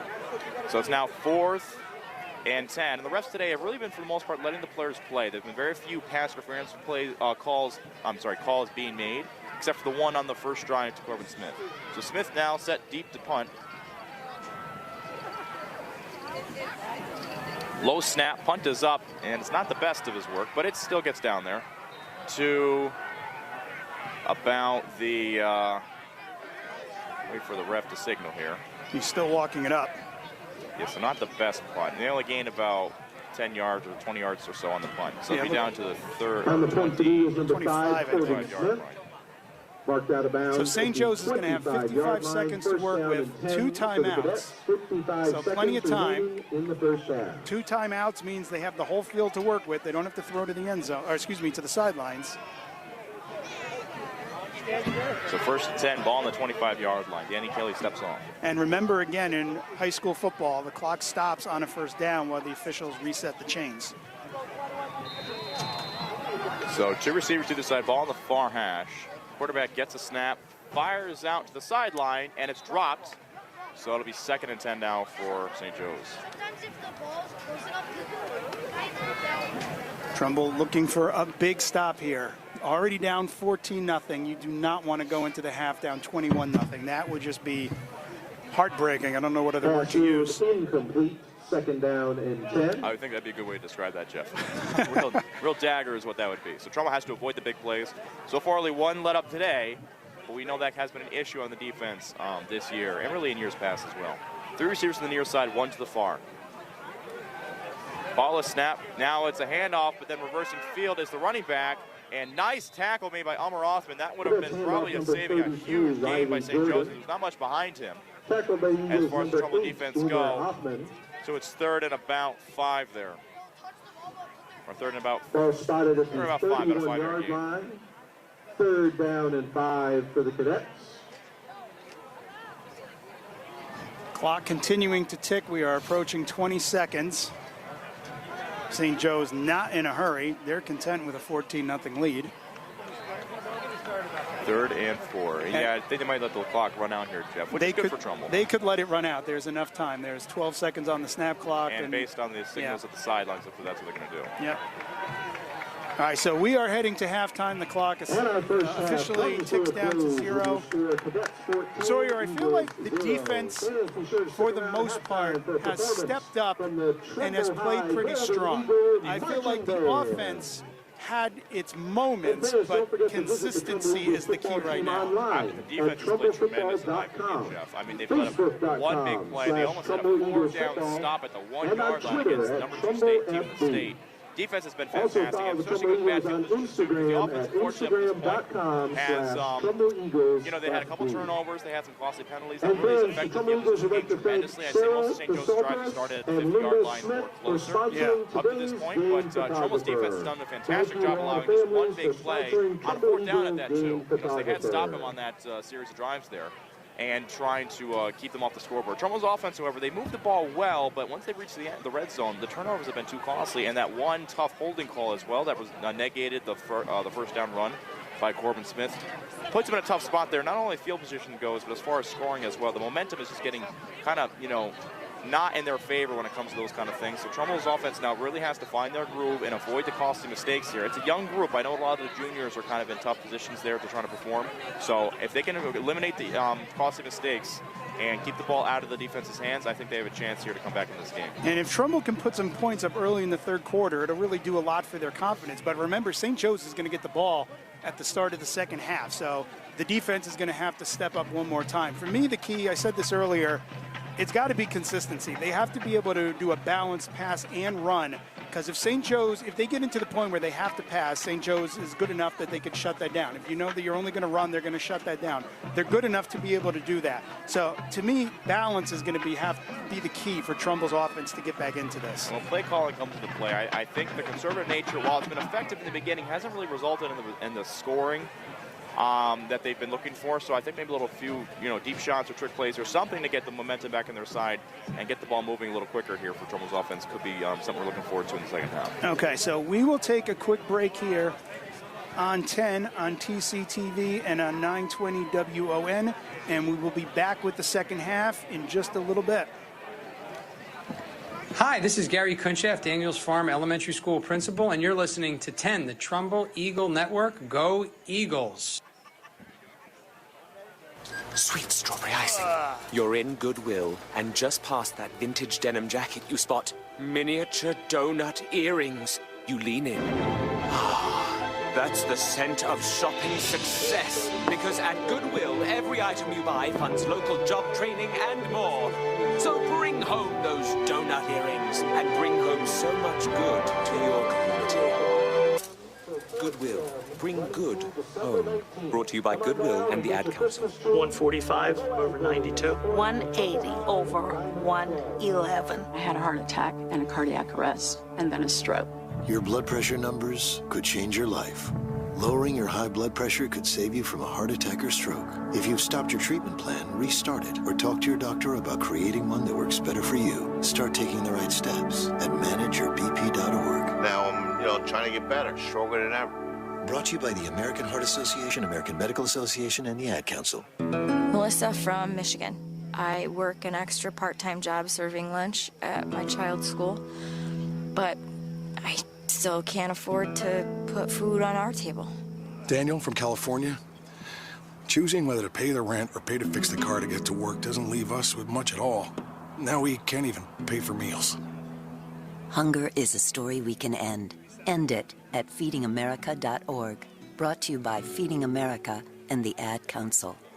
The possibility of lung cancer can be pretty scary, especially if you're one of approximately 8 million current or former smokers at high risk. That's why SaveByTheScan.org wants you to know that now there's a breakthrough low-dose CT scan that can detect lung cancer early, and it only takes 60 seconds.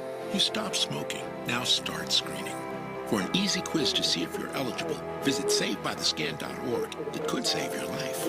SaveByTheScan.org is brought to you by the American Lung Association's Lung Force Initiative and the Ad Council. Hi, it's Olivia Munn with my shelter pets, Frankie and Chance. Say hi, guys. When I adopted them, I discovered that they both have incredible personalities. Chance's sole purpose in life is to love and to be loved. Frankie is a little bit of a scoundrel and always entertaining. They're a little bit of a lot of things, but they're all pure love. Adopt pure love at theshelterpetproject.org. Brought to you by the Ad Council, the Humane Society of the United States, and Maddie's Fund. Fans, now we present to you the Trumbull High Golden Eagle Marching Band.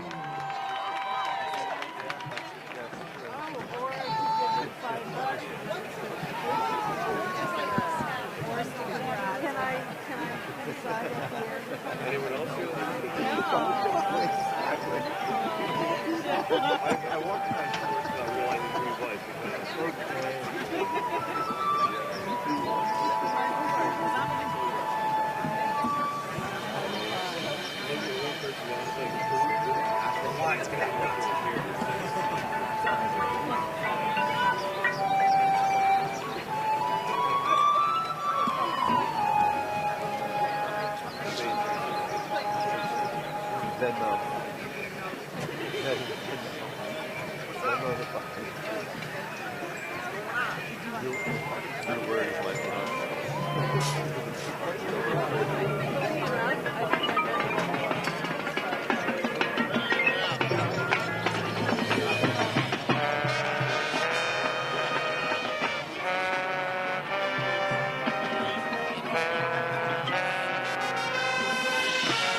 Once again, fans, let's hear it for the Trumbull High Golden Eagle Marching Band.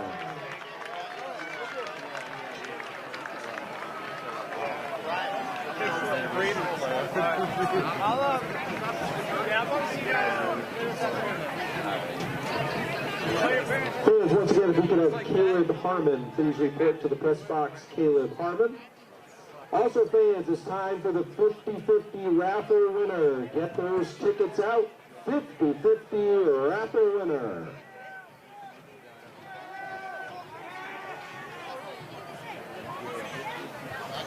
To protect his home and family from disaster, Steve used courage, wisdom, and his camera phone.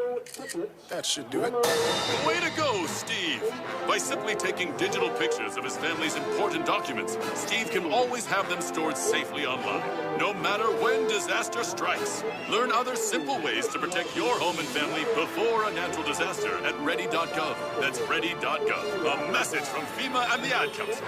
Faucet running? That's not a faucet. That's a river rushing through the forest. Forest rivers provide over 100 million people with clean water to drink. What? I can't hear you because of the vacuum. That's not a vacuum. That's the trees in the forest cleaning up the air we breathe. I didn't know the trees were so amazing. Yep, and the forest gives us shade, trees to climb. That's awesome. Let's go explore some more. Visit the forest today and enjoy all it does, just for you. To learn more about the forest and find one near you, go to discovertheforest.org. Brought to you by the U.S. Forest Service and the Ad Council.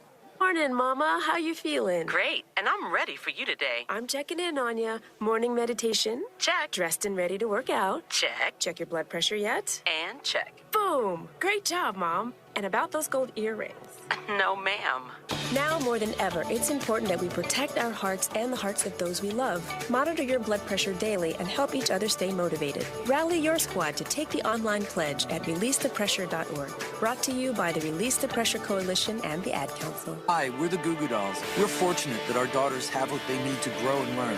But that isn't the case for nearly 13 million kids in the U.S. that struggle with hunger. Childhood hunger is a heartbreaking reality that Feeding America is working to change. Each year, the Feeding America network of food banks rescues billions of pounds of good food that would have gone to waste and provides it to families and children in need. You can help kids in need in your community by visiting feedingamerica.org. Brought to you by Feeding America and the Ad Council. Melissa from Michigan. I work an extra part-time job serving lunch at my child's school, but I still can't afford to put food on our table. Daniel from California. Choosing whether to pay the rent or pay to fix the car to get to work doesn't leave us with much at all. Now we can't even pay for meals. Hunger is a story we can end. End it at feedingamerica.org. Brought to you by Feeding America and the Ad Council. The possibility of lung cancer can be pretty scary, especially if you're one of approximately 8 million current or former smokers at high risk. That's why SaveByTheScan.org wants you to know that now there's a breakthrough low-dose CT scan that can detect lung cancer early, and it only takes 60 seconds. You stop smoking, now start screening. For an easy quiz to see if you're eligible, visit SaveByTheScan.org. It could save your life. SaveByTheScan.org is brought to you by the American Lung Association's Lung Force Initiative and the Ad Council. Hi, it's Olivia Munn with my shelter pets, Frankie and Chance. Say hi, guys. When I adopted them, I discovered that they both have incredible personalities. Chance's sole purpose in life is to love and to be loved. Frankie is a little bit of a scoundrel and always entertaining. They're a little bit of a lot of things, but they're all pure love. Adopt pure love at theshelterpetproject.org. Brought to you by the Ad Council, the Humane Society of the United States, and Maddie's. To buy your home, you became a house hunting ace. Learned about loans, scoured neighborhoods, and asked the right questions. Now you're queen of your castle. If you manage that, you can get your retirement plan on track. Visiting aceyourretirement.org can help. With 401k tips and smart saving strategies, you will feel empowered to own your retirement like you own your home. Go to aceyourretirement.org. Because when it comes to clearing financial hurdles, you're an ace. Brought to you by AARP and the Ad Council. And for today's STEM tip, okay, you know recycling is important. No one wants plastic in the ocean. Here's a cool way to repurpose a plastic bottle. Build an awesome terrarium. Cut a large plastic bottle in half and fill the base with sand, pebbles, potting soil, and your favorite plant. I chose an African violet. Put the top of the bottle over your base and place it in the sun. Your plant will grow sealed in its own ecosystem. Fun, right? Learn more at She Can STEM. A message from the Ad Council. Ladies and gentlemen, we have arrived in Philadelphia. Local time is 3:05 p.m. and the temperature is 67 degrees. At this time, you are now free to use your cellular devices. You know that feeling when you get to turn your phone on after the plane lands? You can have that feeling every time you drive. Make sure your cell phone is stowed away whenever you are behind the wheel. Visit StopTextStopWrecks.org. A message brought to you by the National Highway Traffic Safety Administration, Project Yellow Light, and the Ad Council. Papa, why can't we telegraph while riding a horse? Son, after the game, walk there back ain't to no the one car to blame with but Jeffro. He was riding old Betsy the Stallion, tip-tapping away at his telegraph, when blam, ran right into the side of the saloon.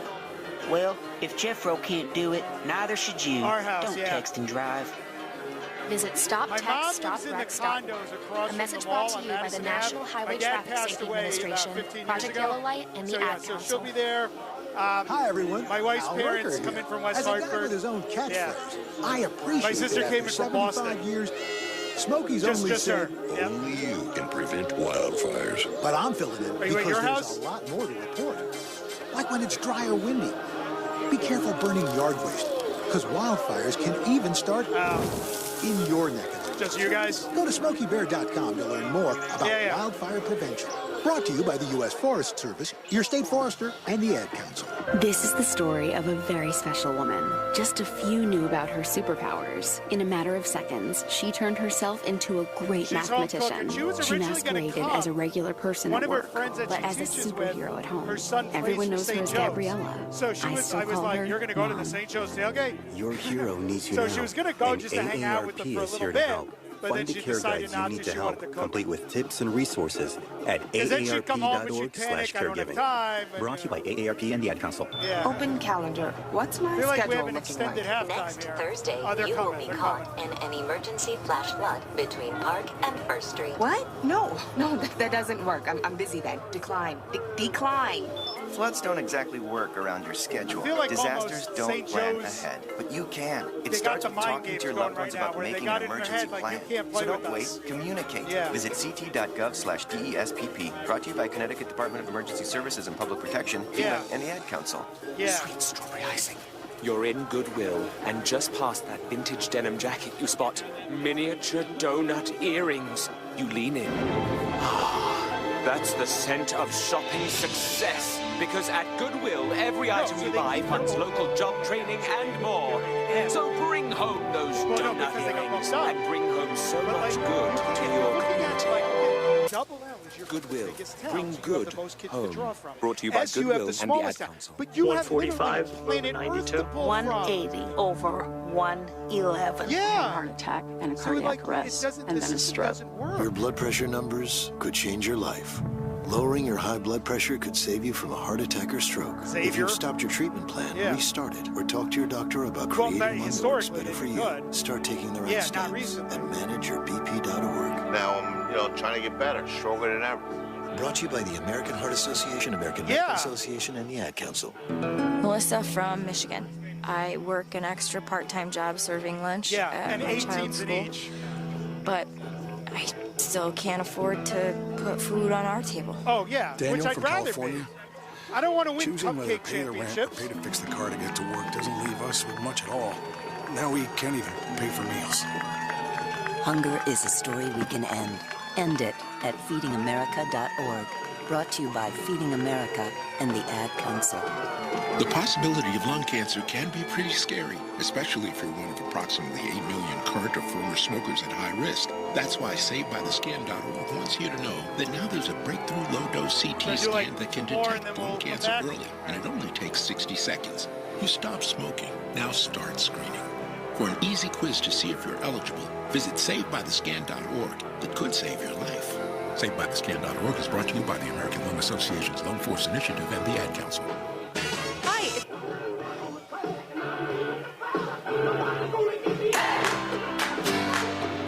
The Trumbull Touchdown Club is the nonprofit booster club that supports and enhances all levels of the Trumbull High School football program. Current football families and alumni are encouraged and invited to join, get involved, and support the team. Membership starts at just $60 per year. Contact the Eagles at administrator@trumbullfootball.com for more information.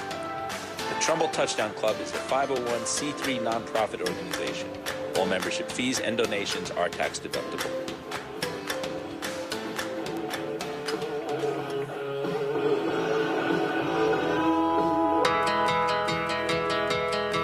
ACBI is the largest privately held insurance broker in Connecticut, specializing in personal and commercial insurance.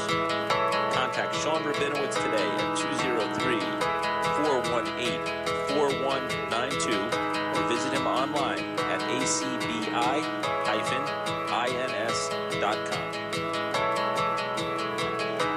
And we welcome you back here to the stadium where Trumbull is in the clash with St. Joe's this Thanksgiving morning. St. Joe's will lead now 14-0 in favor of Trumbull, getting set to receive the second half kickoff. So, Jeff, we had about 20 minutes to think about what's going to happen here in the second half. What do you think you look forward to in the second half here, Jeff, for Trumbull? I think in the locker room, hopefully the coaches were talking about, and we were saying this, just the two of us off the air, the Eagles need to get back into the mindset that they are as fast, if not faster, as big, if not bigger than St. Joe's, and they are as good a team to play against St. Joe's right now, and they can't let it get in their head. You're down 14-0, you're outmatched.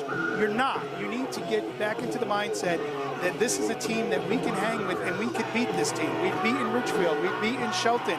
We were hanging in there in the first half till the wheels came off against Greenwich, and that was a collapse on our end more than on Greenwich stepping it up. But they deserve to be in this game, and they can play in this game, and they need to just get that mindset back like they were playing in the first quarter. I fully agree with you there, Jeff. I mean, something to shift momentum. If they can find it, then they need to do that. Otherwise, just remind yourselves that you are easily on par with a team like St. Joe's here. There's no reason to be psyched out coming in the second half. So Will Zazzle now gets set to kick. Trumbull now kicking towards the west end zone here as they get set to defend the east. Cadets will receive the second half kickoff.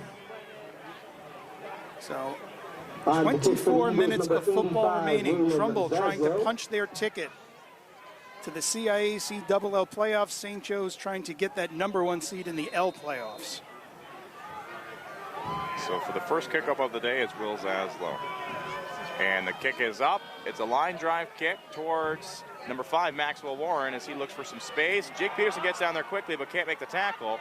But number 16, Warren Little can. And it's a good start there for the Trumbull kick team as they stop St. Joe's at the 25-yard line. And hopefully the defense picks up where they left off, because they had a solid first half. Cadets will begin this drive from their own 25-yard line. So about a 10-yard return there for Maxwell Warren. A nice tackle there by number 16, Warren Little, even though Jake Peterson was down there in like a second, as he almost stopped him himself, but just a sidestep. And I'm still waiting for one of Jake Peterson's Ultimate Warrior-style tackles where he just pummels someone into the ground. Your Trumbull's defense here, a turnover or a sack or some big play here to start the second half would be crucial. It's 1st and 10 now for St. Joe's. Ball is snapped, quick pass out to number 5, Warren, and he's almost tackled quickly by Corbin Smith, but he breaks that tackle, then bulldozes his way forward for a 10-yard gain and a first down. Yeah, Corbin nearly had him stopped for nearly a 10, well, I was going to say 10 yards to the first down marker, so for nearly no gain, but couldn't get a hand on him to bring him down, so he was able to get to the first down quickly, so the St. Joe's Cadets moved the ball pretty quickly on their first drive. So 1st and 10 now, ball on the 35-yard line. Waiting for the snap is Morrissey. Ball is snapped, fake handoff, looking to throw it. Under pressure, steps up, he has some space. And he's tackled, there's Jake Peterson for a minimal gain of about 3 yards. Ball came out, but they're gonna say he was down before that occurred. So short gain of about 3 yards on the quarterback keeper. Jordan Black blitzing on that down, came right through and got a lot of pressure on the quarterback, which might have been the reason he took off with the ball. So about a 4-yard gain there. A nice job by Peterson getting in there to avoid the long gain by the quarterback. Ball in the middle of the field now, 2 receivers to either side. Morrissey waits for the snap. Blitz being shown. And they send him. As he's being chased from behind by Jordan Black. Fires it deep, wide open is number 5, Maxwell Warren. And he's tackled by Corbin Smith, but not after a huge gain. A little miscommunication there on the back end. And it'll be 1st and 10 now from the Trumbull 27-yard line. A lot of pressure by Jordan Black once again on that play. And even with that pressure coming on him, the quarterback makes the pass. Big pickup by St. Joe's, so they take the ball all the way into the Trumbull side of the field, past the 30-yard line now. And they are in business. The defense, who had been playing well in the first half, they need to step it up now. So 1st and 10 now from the 27-yard line of Trumbull. St. Joe's gets a snap, drops, but the pass looks to throw. Under pressure again, he steps up, and he's met by Cooper Dayan in the backfield for a sack. His first of the day, it's a 3-yard loss. And Trumbull's defensive line holds their own on that one. The 2 defensive ends from Trumbull both came in and started pressuring the quarterback, forced him up the middle, and Cooper was there to bring him down. Cooper Dayan having himself a heck of a morning here on Thanksgiving, as he's had multiple tackles for loss and now a sack on his stat sheet. 3 receivers to the far side, 1 to the near, as Morrissey waits for the ball. Ball is snapped. Handoff up the middle, and he finds some space as the running back, and he pushes his way forward for a 1st down. Not sure what happened there, as he's able to find a hole, and then weaves his way up to about the 10-yard line. St. Joe's punches it up the gut. The linemen couldn't get a handle on him. The linebackers couldn't get a handle on him. It took the secondary to bring him down. St. Joe's is plowing right through the Trumbull defense on this first drive of the second half. So now waiting for the snap again to St. Joe's. 3 receivers to the far side, 1 to the near, ball in the middle of the field. Ball is snapped, handoff again. This time he's met quickly by that defensive line of Trumbull. Looked like it was number 72 of Trumbull. Bill Kieran in on the tackle to begin. Jake Delfino assisting as well. Good stop on that play by the Eagles. Ball is on the 10-yard line as St. Joe's is big-time threatening here to blow this game open. They are currently up 14-0. So 2nd and 10 now. Ball at the 10-yard line. Ball is snapped, handoff again, and he's met quickly again at the line. This will be 3rd and goal now. 3rd and goal from about the 9 with a 1-yard gain. Number 74, Bill Kieran in on the tackle, assisted again by number 78, Jake Delfino. And I would think if they don't punch it in here, I would expect this to be 4-down territory. 3rd down and goal to go for the Cadets. Big stop here for Trumbull needed. And imagine St. Joe's goes to the air on this one, so the secondary is going to have to step up where the D-line has this past 2 plays.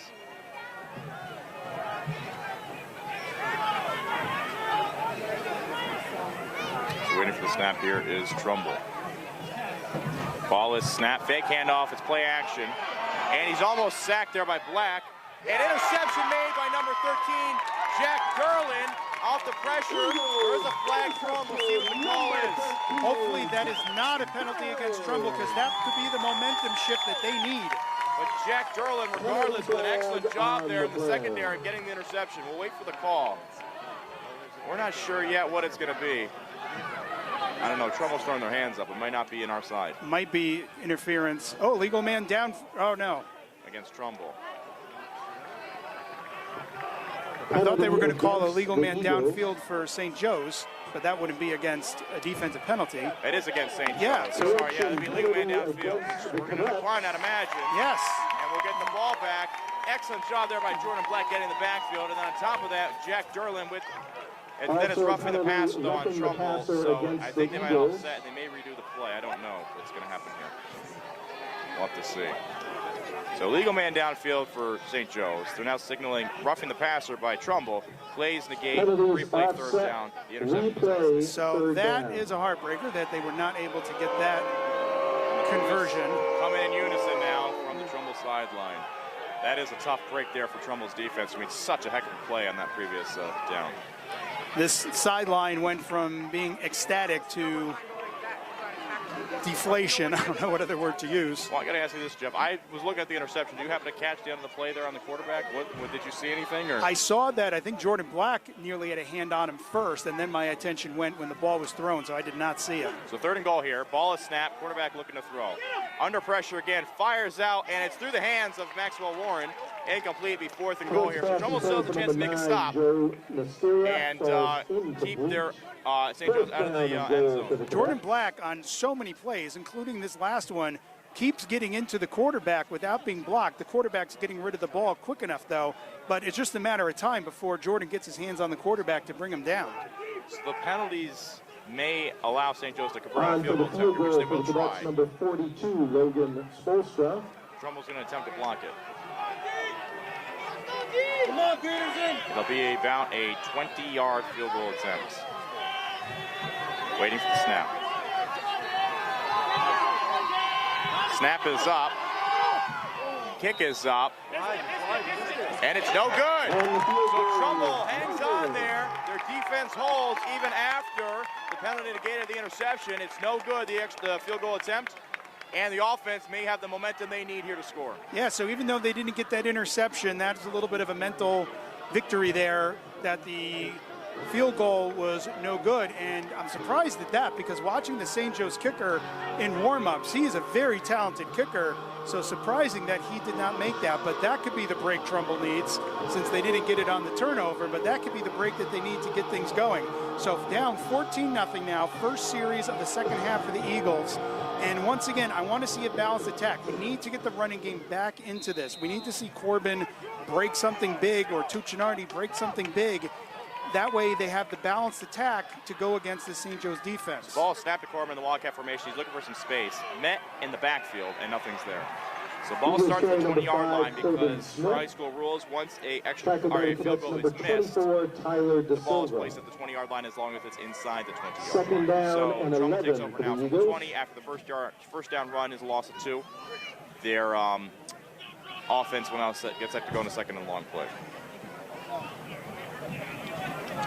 So, well, maybe about a loss of 1. So it'll be 2nd and 11 here. Augusta checks in now quarterback. Will Zazzle stays in at tight end. And it's Solano and Tuccinardi in a receiver. Corbin Smith in the backfield.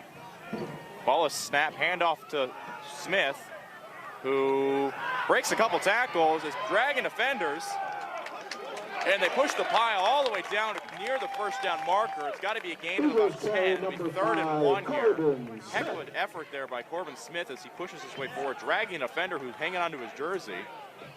And it'll be 3rd and short. I thought Corbin was going down at about the 20-yard line, and I was waiting for a whistle, and the next thing I see that he looked like he was going down. He's back on his feet, he's pushing forward. So that brings us to 3rd and very short, 3rd and very manageable for Trumbull. So 3rd and about 2. They'll stay in the same formation now with Solano and Tuccinardi at a receiver, and then with Zaslow in at tight end and Ben Carley in at wingback. Corbin Smith in the backfield behind Gusty, who's in shotgun. Gusty gets the snap, hands up to Smith again, who pushes his way forward, and he'll get the first down. All right, so momentum starting to build for the Eagles. They got to continue this drive here. About 6 minutes left in the third quarter. They can score before the end of the third. Maybe keep themselves on the field for the entire duration of this quarter. That could do wonders for them going into the last quarter of the game. And that would be similar to the, I don't know if I'd say strategy, but the way the third quarter worked out in Richfield. Same idea, where keep the ball out of their hands. Let's put some points up for ourselves. Exactly. So now it's 1st and 10 here. Ball at the 31-yard line of Trumbull. Ball on the far hash. Augusti waiting for the call. It comes in. Play clock down to 10 seconds. Oh, I don't know. They may need to call timeout here, Jeff. They don't have enough time. They're not 6, ready. 5, 4, 3, 2, and they're going to call timeout. Yeah, it took a little bit too long there. Even when we were under, when you said we were under 10 seconds, Hunter was still looking to the sidelines trying to figure out what's going on. So a little bit of a communication breakdown. Being down by 2 touchdowns, you don't want to have to use one of your timeouts in the third quarter. You might need those later on. So let's hope that they'll be able to continue this drive and put it into the end zone. You're right. Why don't we take a quick break, and we will be back here momentarily on 10 TCTV and 920 WO in the Apple. Actually, I will take that back. The Eagles are heading back out onto the field, so we'll stay with you. So not sure what they were going for there. Whatever it was, Augusti did not feel comfortable with play calls. He signaled for them to change it. However, with the play clock running down, they did not want a 5-yard delay of game penalty, so they had to call the timeout, which not the end of the world. They did save them 5 yards. However, we want to save our timeouts as much as possible. Being down in a game like this, you may need them towards the end. So now, same formation here. Carly in at wingback, Zazzle at tight end. Ball is handed off to Smith, who's met in the backfield. He bounces, but nothing there. Loss of about 2 on the play. The last couple times they put the ball in the hands of Corbin Smith, St. Joe's has done a very good job bringing him down. They've watched the game film. They know what to expect. 2nd down and 12. 2nd and 12 here. Zazzle will now check off. They'll go back to more of their traditional ace formation here. So you got 2 receivers to either side. Ball in the middle of the field. 29-yard line. Auguste and the quarterback. Drops back to pass. Looks to throw. Fires out quickly to Johnson, who drops the ball. It was a bit of a wobbler going out towards Auguste, but Johnson unable to haul it in. 3rd down It'll be and 3rd 12. and long now. Yeah, so now 3rd and about 12. That makes it a little difficult. They're going to have to put this ball in the air again. Maybe another one of those screen-type passes, but you weren't successful on. I think that's what they were going for in this last play. Are they going to put the ball downfield? I would say let's put it in Ben's hands. Let's see him do something. We haven't called his name in a little bit. He's due. So 3rd and 12. Big 3rd down here for Trumbull as they're in their own territory. 3 receivers to the far side. Auguste gouts out the pass, looks to throw. Has time, fires it deep again to Smith this time, but nothing's going there. Double or almost triple cover deep. Pass intended for number 5, and it's Corbin incomplete. Smith, 4th falls down. incomplete. Trumbull will get set to punt. So 4th and 12, they try to put the ball in the air about 25 yards. Gutsy call, but unfortunately the wrist doesn't take off. And Coach Junta is going to take a couple of the players into the 10 and look at some of that film and see if they can figure out what's going on. I see Trumbull football alumni Zach Lombardi making his way to the bleachers. I like seeing the alumni players make their way back to the game during the Rumble. So Corbin Smith now getting set to punt. Ball is snapped, and it's a good punt. Fires deep, can be returned, and he decides to. His number 1, Brady Hutchinson, looking for some space. Can he find it? He cannot. Justin McGee says none of that, and he tackles them quickly at the 36-yard line for no return there. Nice job there on special teams by our man Justin McGee. So there are plenty of spots in this game where the Eagles are really stepping up and doing some great stuff. We just need to do it a little bit more consistently in all aspects of the game. The offense still, on that last drive, they started doing a little more than they were doing in the later part of the second quarter, but still haven't made it over that hump yet. So 1st and 10 now, ball at the 38-yard line of St. Joe's. Trumbull's defense has held strong so far this half, and really the majority of the game. They have to continue doing that here now. 1st and 10. Quarterback sends the running back in motion towards the far side. Ball is snapped. Pump fake, looking to throw. He has a man, and it's that running back who catches it out of bounds. Pass is intended for number 33, Riley Jordan, and it's incomplete. Owen Solano on coverage. It'll be 2nd down now. And pretty tight coverage by Owen on that, so luckily the ball was out of bounds. That would have taken the ball onto the Trumbull side of the field. So St. Joe's has the ball on their own 38. 4:36 to go in the 3rd quarter. St. Joe's up 14-0. 3 receivers to the far side, 1 to the near now. Blitz coming. Ball is snapped, has time, fires out in the flat, and Jordan Black with a nice defensive play, almost intercepted it there. Regardless, the pass is deflected, it'll be 3rd and 10. And forcing St. Joe's to 4th down and 4th and long gives them a decision. Are they going to go for this, or are they going to punt it? Looks like as of right now, is the offense staying on the field. I don't see 3rd and 10 now. Oh, 3rd. I'm sorry. I thought that last one was 3rd. I take that back. We'll have to see here. Maybe it will be. And then we'll get a 4th and long here. We'll take that too. So 2 receivers either side. Big 3rd down stop here for Trumbull's defense. They got to get the ball back in the hands of their offense. Ball is snapped. Drops back to pass. Has time. Fires it deep. And Solano tracks it down and makes the interception. No flags thrown. What's he going to do with it? Looking for the sideline. Finds the near one. And eventually he's tackled. Nice job there by the Trumbull defense, holding strong yet again, getting the ball back for their offense with excellent field position, placed at the 36-yard line. Huge opportunity for the Eagles now on that pick, and you were saying no flags. I think Jack Derlin got away with a little bit of a hold as he was trying to block for Owen as he was coming around the corner. He did have a handful of jersey, but the referees did not pick that up, luckily for Trumbull. So Trumbull's now getting a chance to take over here. Interception came about the 25-yard line. Ball in the near hash. Gusty drops back, fires it to Smith, who steps back, then goes forward, bulldozes his way, and gains about 6 on the play. Eagles pass complete to number 5, Corbin Smith from Hunter Gusty. And I would like to see them try to get Tuccinardi back into the game, or effectively picking up some yards. We haven't seen him do much recently. They have tried a couple plays in the ground recently with Corbin, but they need to get that balance in there. I would like to see Tuccinardi get a little bit into the mix. So 2nd and 7 now, ball at the 40-yard line. Trumbull needs to score in this drive. Zaslow at tight end, Carlian at wingback. He also drops back to pass, under pressure, fires it deep again, and it's intercepted. Looking for some space is the defender of St. Joe's. Flag is thrown, and he's eventually tackled. Heartbreaker there for Trumbull. They just got to throw wrong, and then an interception is thrown. Once when you think the momentum is going to swing to the Eagles' favor, they give it right back. We'll wait for the call here. I don't think it'll negate the interception.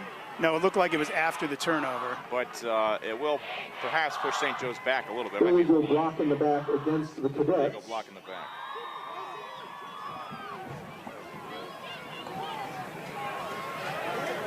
I thought I believe Owen Solano was the intended receiver on that. The ball was, for the most part, on target, but the defender for St. Joe's just stepped in front of it and took it away. Yeah, double coverage again. They've seen a lot of deep safety help so far here today from Trumbull. Not allowing much deep completions over the middle. And that time they take another shot, but it just wasn't there as it was intercepted. So that'll put St. Joe's now at the 41-yard line.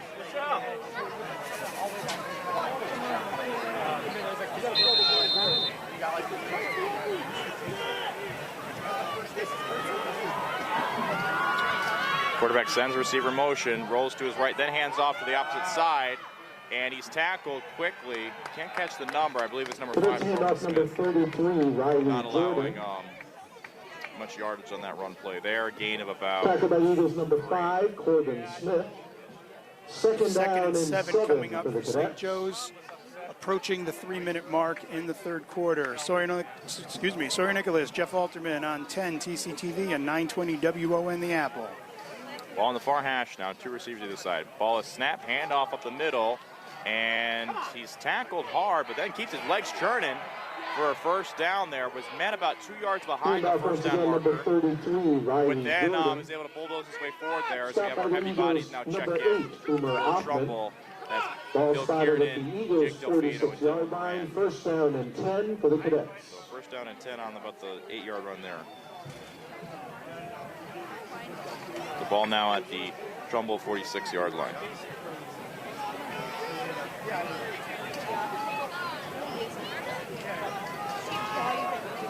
Receiver, jet sweep, that's to Warren. He's getting chased down, and he's met out of bounds there by number 12, Justin McGee. Handoff number 5, Maxwell Warren. Run out of bounds by the Eagles. Trumbull's going to need a big stop here.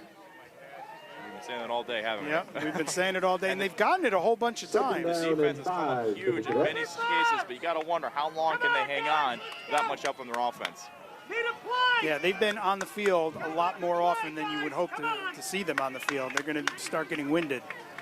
2nd and 5 here for St. Joe's as they wait for the call. 2 receivers either side, ball in the near hash. Waiting for the snap. Ball is snapped, quarterback drops back to pass. There's plenty of time. Now under pressure, it's Dayton, and he fires up, but it's caught by number 1 for first down. Now ball plays the 32-yard line. Cooper Dayton did get a lot of pressure on the quarterback, and as the ball was released, hopped up in the air to try to get a hand on it to deflect it. Unfortunately, the ball was released high enough that he didn't get a hand on it, so St. Joe's drive continues. Come on, D! So 1st and 10 now, ball on the 32-yard line. Come on, defense! 3 receivers on the near side, ball on the far hash. Ball is snapped, quarterback drops back to pass, looks to throw. Under pressure, steps up, he's got a ton of room. Can they catch him? He breaks free toward the end zone, and he's hit hard by Corbin Smith, but not before he reaches the end zone for the touchdown, I believe. And from the far sideline, we're getting the signal, and I believe it is a touchdown for St. Joe's. So St. Joe's now pushes that lead up to 20-0. We're a point after away from 21-0. Trumbull's back is really to the wall now with just a quarter and 2 minutes left to play. The offense, if they don't step it up, they're going to be in big trouble pretty soon. So we wait now for the extra point attempt. 2:01 left in the third quarter.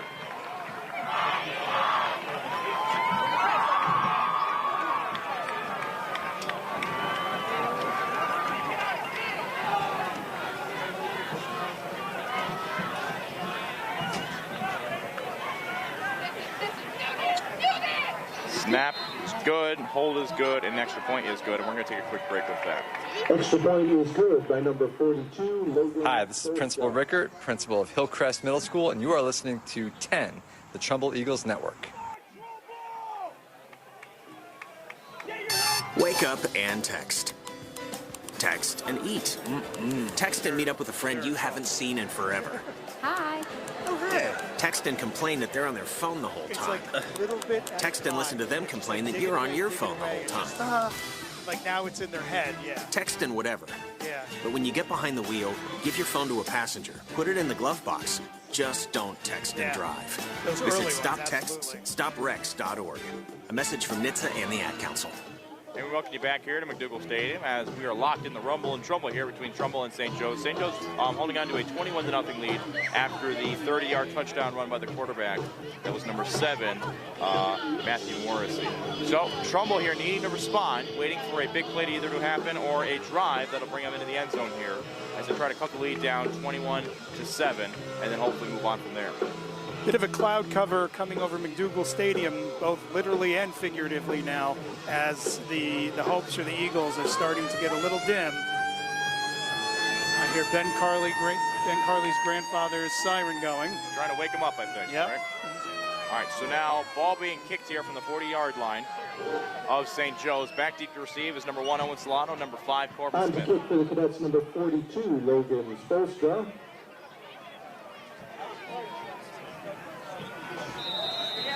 Waiting for the whistle. Whistle is blown. And kick is up. It's a line drive towards Solano, who gets it and is looking now to run it back. Finding space, and he finds it, and he's open. He's got one man to beat down the sideline. That's number 8, and he does. He's keep moving. Now he's tackling him behind him. He won't go down until he reaches the 25-yard line. Jeff, that's the momentum we were looking for. Owen Solano delivers big on that return. So only a quarter of a field for Trumbull now to get their first touchdown.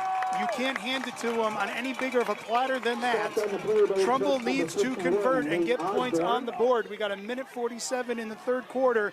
Get one in the third quarter. That way you have the fourth quarter to get those remaining points. Trumbull has to score here as they're knocking on the door of the red zone and the end zone itself. Augustian at quarterback, empty set now. 3 receivers to the near side, 2 to the far. Augusti gets the snap, draws back to pass. Fires out quickly, that's Tuchinardi, makes the catch, and he drops it. Well, I don't know, hopefully it wasn't intercepted there. Hopefully it hit the ground.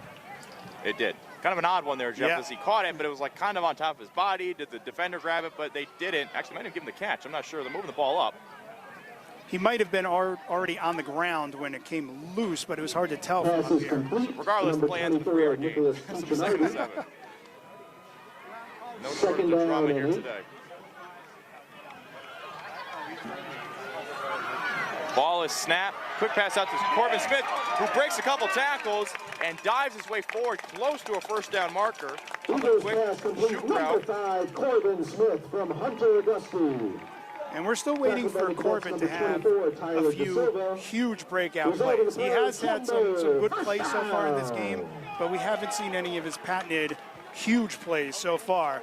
Crossing the goal line into the end zone could be one of those and get it started. Well, we might get that opportunity here, Jeff, but I believe they're going to their Wildcat Formation with Corbin Smith and Owen Solano in the backfield. 1st and 10, ball at about the 13 or 12-yard line.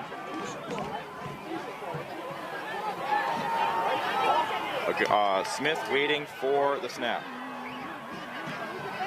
Ball is snapped, looking for some space. Whistle is blown, and a flag is thrown. It might be a false start there. Flag on the play.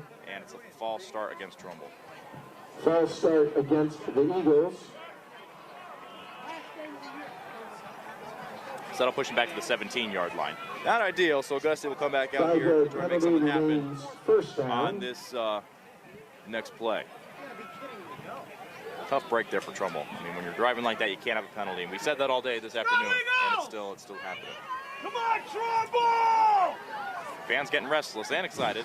As 3 receivers to the far side, 2 are to the near, ball down the 17-yard line near hash.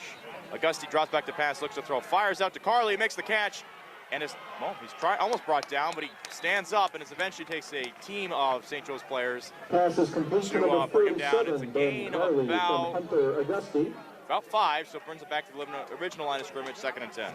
Yeah, we've seen that a whole bunch of times this season where Ben gets the ball and it takes several defenders to bring him down. He can keep fighting to pick up a few extra yards, which is what he did on that play. So 3 receivers to the near side, 2 to the far, empty set still. Auguste, blitz coming, fires out to Smith, makes the catch. Can he find the end zone? He steps back up the middle, reaching. Did he get there, Jeff? I don't know. We're going to see. Very close. They're going to mark him at the 1-yard line. He picks up the first down regardless, but not quite enough to get in the end zone. So we at the 1-yard line here as he gave every effort he could to score, didn't quite make it. He knew exactly where he was on the field because as he got close to that goal line, he reached the ball over with his hand, trying to break that play, and unfortunately just a little short, but inches away now. So Auguste in at quarterback now. Ball is snapped, pushes forward. And they're waiting, no call. They're going to say it was short on the QB sneak. It looked like he might have broken it, but they're a lot closer than us. Well, I myself thought he broke it. The clock is at 0. And that might end our 3rd quarter there. Yeah, so the clock is at 0, so they didn't get the points in the 3rd quarter that I was hoping for. Hopefully they'll get it at the beginning of the 4th quarter, and we will take a quick break here on 10 TCTV and 920 WON and be back with the final quarter momentarily. Hi, this is Dan Searles, the athletic trainer at Trumbull High School, and you are listening to the 10 Network. Hey, Kevin, thinking about saving for retirement? Yeah, but how do I start? It's easy with Avo, a retirement coach. Let's learn the Avo. I thought he was in by a lot. Yes. Not anxiety? I thought they were on the 1 because when he reached, I thought he was right there. Please for variety. They're killing me. Up my strategy. Okay. Rules for optimize your savings. Let Avo lead the way. Visit AceYourRetirement.org today. A message from AARP and the Ad Council. And we welcome you back here to McDougal Stadium as the 4th quarter is about to begin. With Trumbull knocking on the door, they got to be on the 1-inch line here, Jeff. First down play, QB sneak by Auguste. We thought he was in, but I guess the rest thought otherwise. So we'll get 2nd and goal here from the 1. So we are on the verge of a 21-point 4th quarter for the Eagles. I'm hoping they come back. Actually, maybe more than 21. Maybe enough to put him ahead. But that would be a miraculous comeback from Trumbull, and that's high hopes. But they'd have to turn things around from the way they've been playing so far. But they got the talent and the skill to do it. Anything can happen. So now Auguste is in at quarterback still. It looks like he's lining up under center. On the near side is Solano and Carly at receiver. 2 receivers to the far side as well. Auguste waits for the snap. Ball is snapped. He pushes forward, and there should be no contestant here. Yes, he scores. Touchdown, Trumbull. And they cut the lead now, 21-6. So the lead shrinks a little bit. And those early turnovers in the 1st quarter, those daggers are going to be hard to overcome. They're going to need to have a miraculous 4th quarter. They're going to need to stop St. Joe's on every possession they have and score on every possession they have from here on out to have a shot at getting back into this game. And it's important here they convert on this extra point. And actually, a new kicker stepped in. Number 85, Will Zazzle, getting set to do the extra point. This is big. They have to convert on this. Ball is snapped. Kick is up. And Zazzle drills it. This is First Selectman Vicky Tesoro, and you are listening to 10, the Trumbull Eagles Network. Hi, it's Olivia Munn with my shelter pets, Frankie and Chance. Say hi, guys. When I adopted them, I discovered that they both have incredible personalities. Chance's sole purpose in life is to love and to be loved. Frankie is a little bit of a scoundrel and always entertaining. They're a little bit of a lot of things, but they're all pure loves. Adopt pure love at theshelterpetproject.org. Brought to you by the Ad Council, the Humane Society of the United States, and Maddie's Fund. Oh.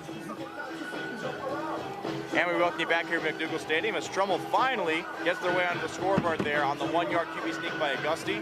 Score is now 21-7, and Jeff, you know, it's not out of the picture yet. 11:56 left, the whole fourth quarter to go. Trumbull just needs 2 scores to tie, or perhaps even go for a 2-point conversion and win it. We'll see if they're able to do that here to kick it all off.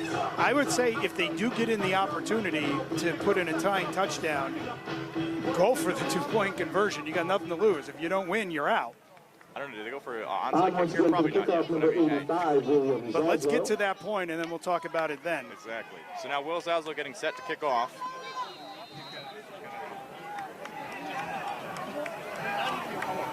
Waiting for the kick. And it's up. It's a deep kick down to number 5. That's Warren, Maxwell Warren, who cuts up the field, and he's loose going down the sideline. He's got 2 men to beat. Can Jack Derlin catch him? And he can't. Heartbreak there for Trumbull as Maxwell Warren runs back the ensuing kickoff for the touchdown. Several times when you think Trumbull was getting themselves back into this, something like that happens. You thought they had that interception in the end zone earlier. They get the touchdown now. They give this up. That just made the hill that much higher to climb for the Eagles now with 11:43 left with St. Joe's a point after away from making it 28-7.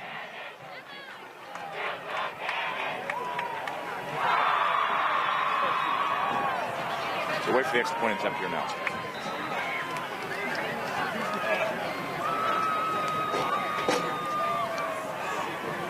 Waiting for the extra point is number 42. Ball is snapped, kick is up, and kick looks to be good, and we're going to take a quick break with that.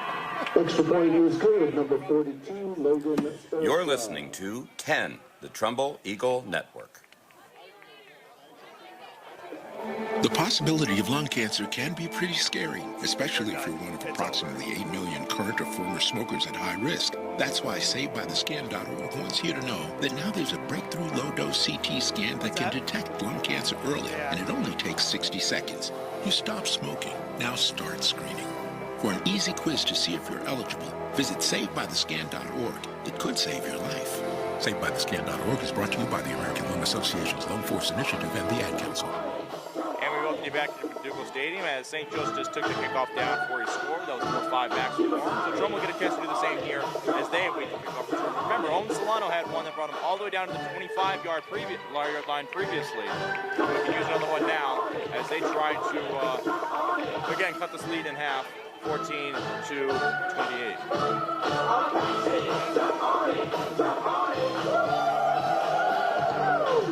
Trumbull is in formation to receive the ball. St. Joe's coming out now. Again, 11:43 to go in the fourth quarter. So we are 17 seconds into the fourth quarter. Each team has put up a touchdown in those 17 seconds. On to kick for cadets number 42, Logan Spolstra.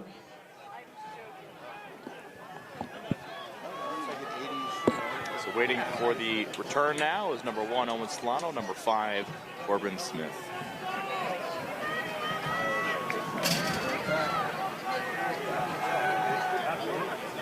Let's go, D!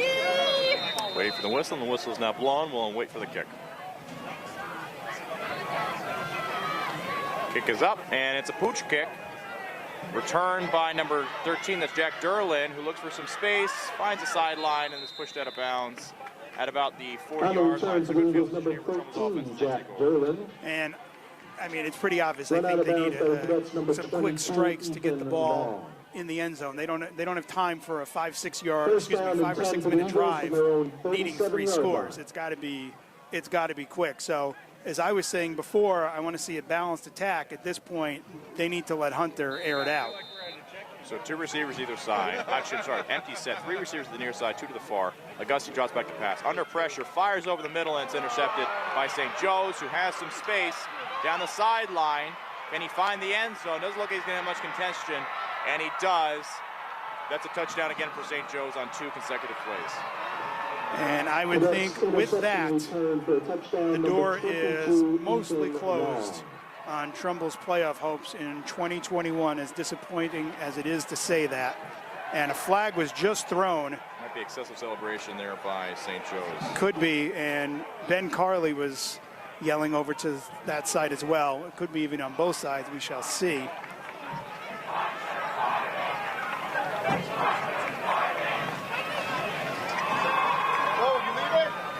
Still waiting on the call from the official. I think is it offsetting on both? Might be, but the touchdown will stand, however.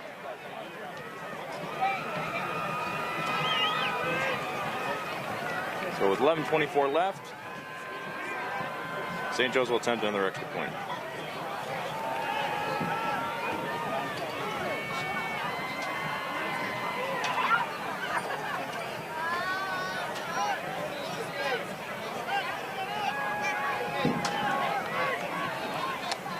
And the whistle is blown, so we'll wait for the kick now. Ball is snapped, kick is up. Oh, it's blocked as he slipped.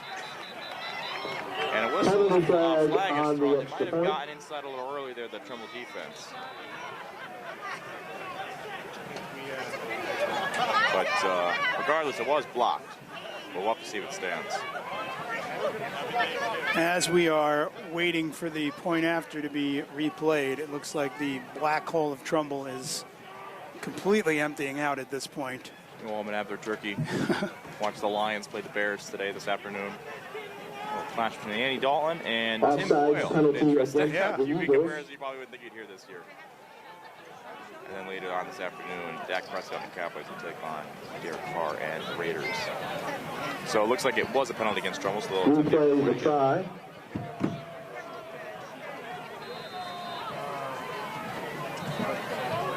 And waiting for the kick. And the whistle is blown. Snap is down. Hold is good. Kick is up. And it is good, so that'll extend the lead 35-7. Extra point is good, number 42, Logan Spolstra. Hi, this is Mars Petraccio, the head football coach for the Trumbull High Eagles, and you're listening to 10, the Trumbull Eagle Network.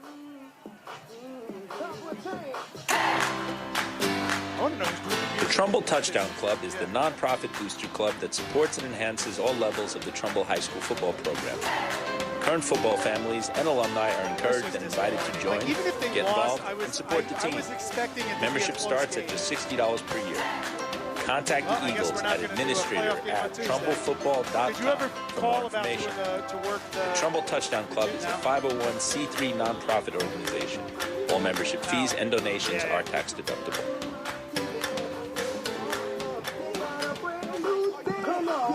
And we welcome you back here to McDougal Stadium as Trumbull gets set to take the ball back here as St. Joe's is getting ready to kick now from their own 4-yard line after the interception return for a touchdown by number 22 of St. Joe's. That was Ethan Long, the sophomore. So you were saying earlier about the NFL games coming up this afternoon. I'm looking forward to those. Thanksgiving weekend, I'm also looking forward to the Michigan-Ohio State. I'm looking forward to the Iron Bowl between Auburn and Alabama. And I also, my dad got me into this when I was a kid. I love watching the Bayou Classic, Grambling Southern, especially for their halftime battle of the bands.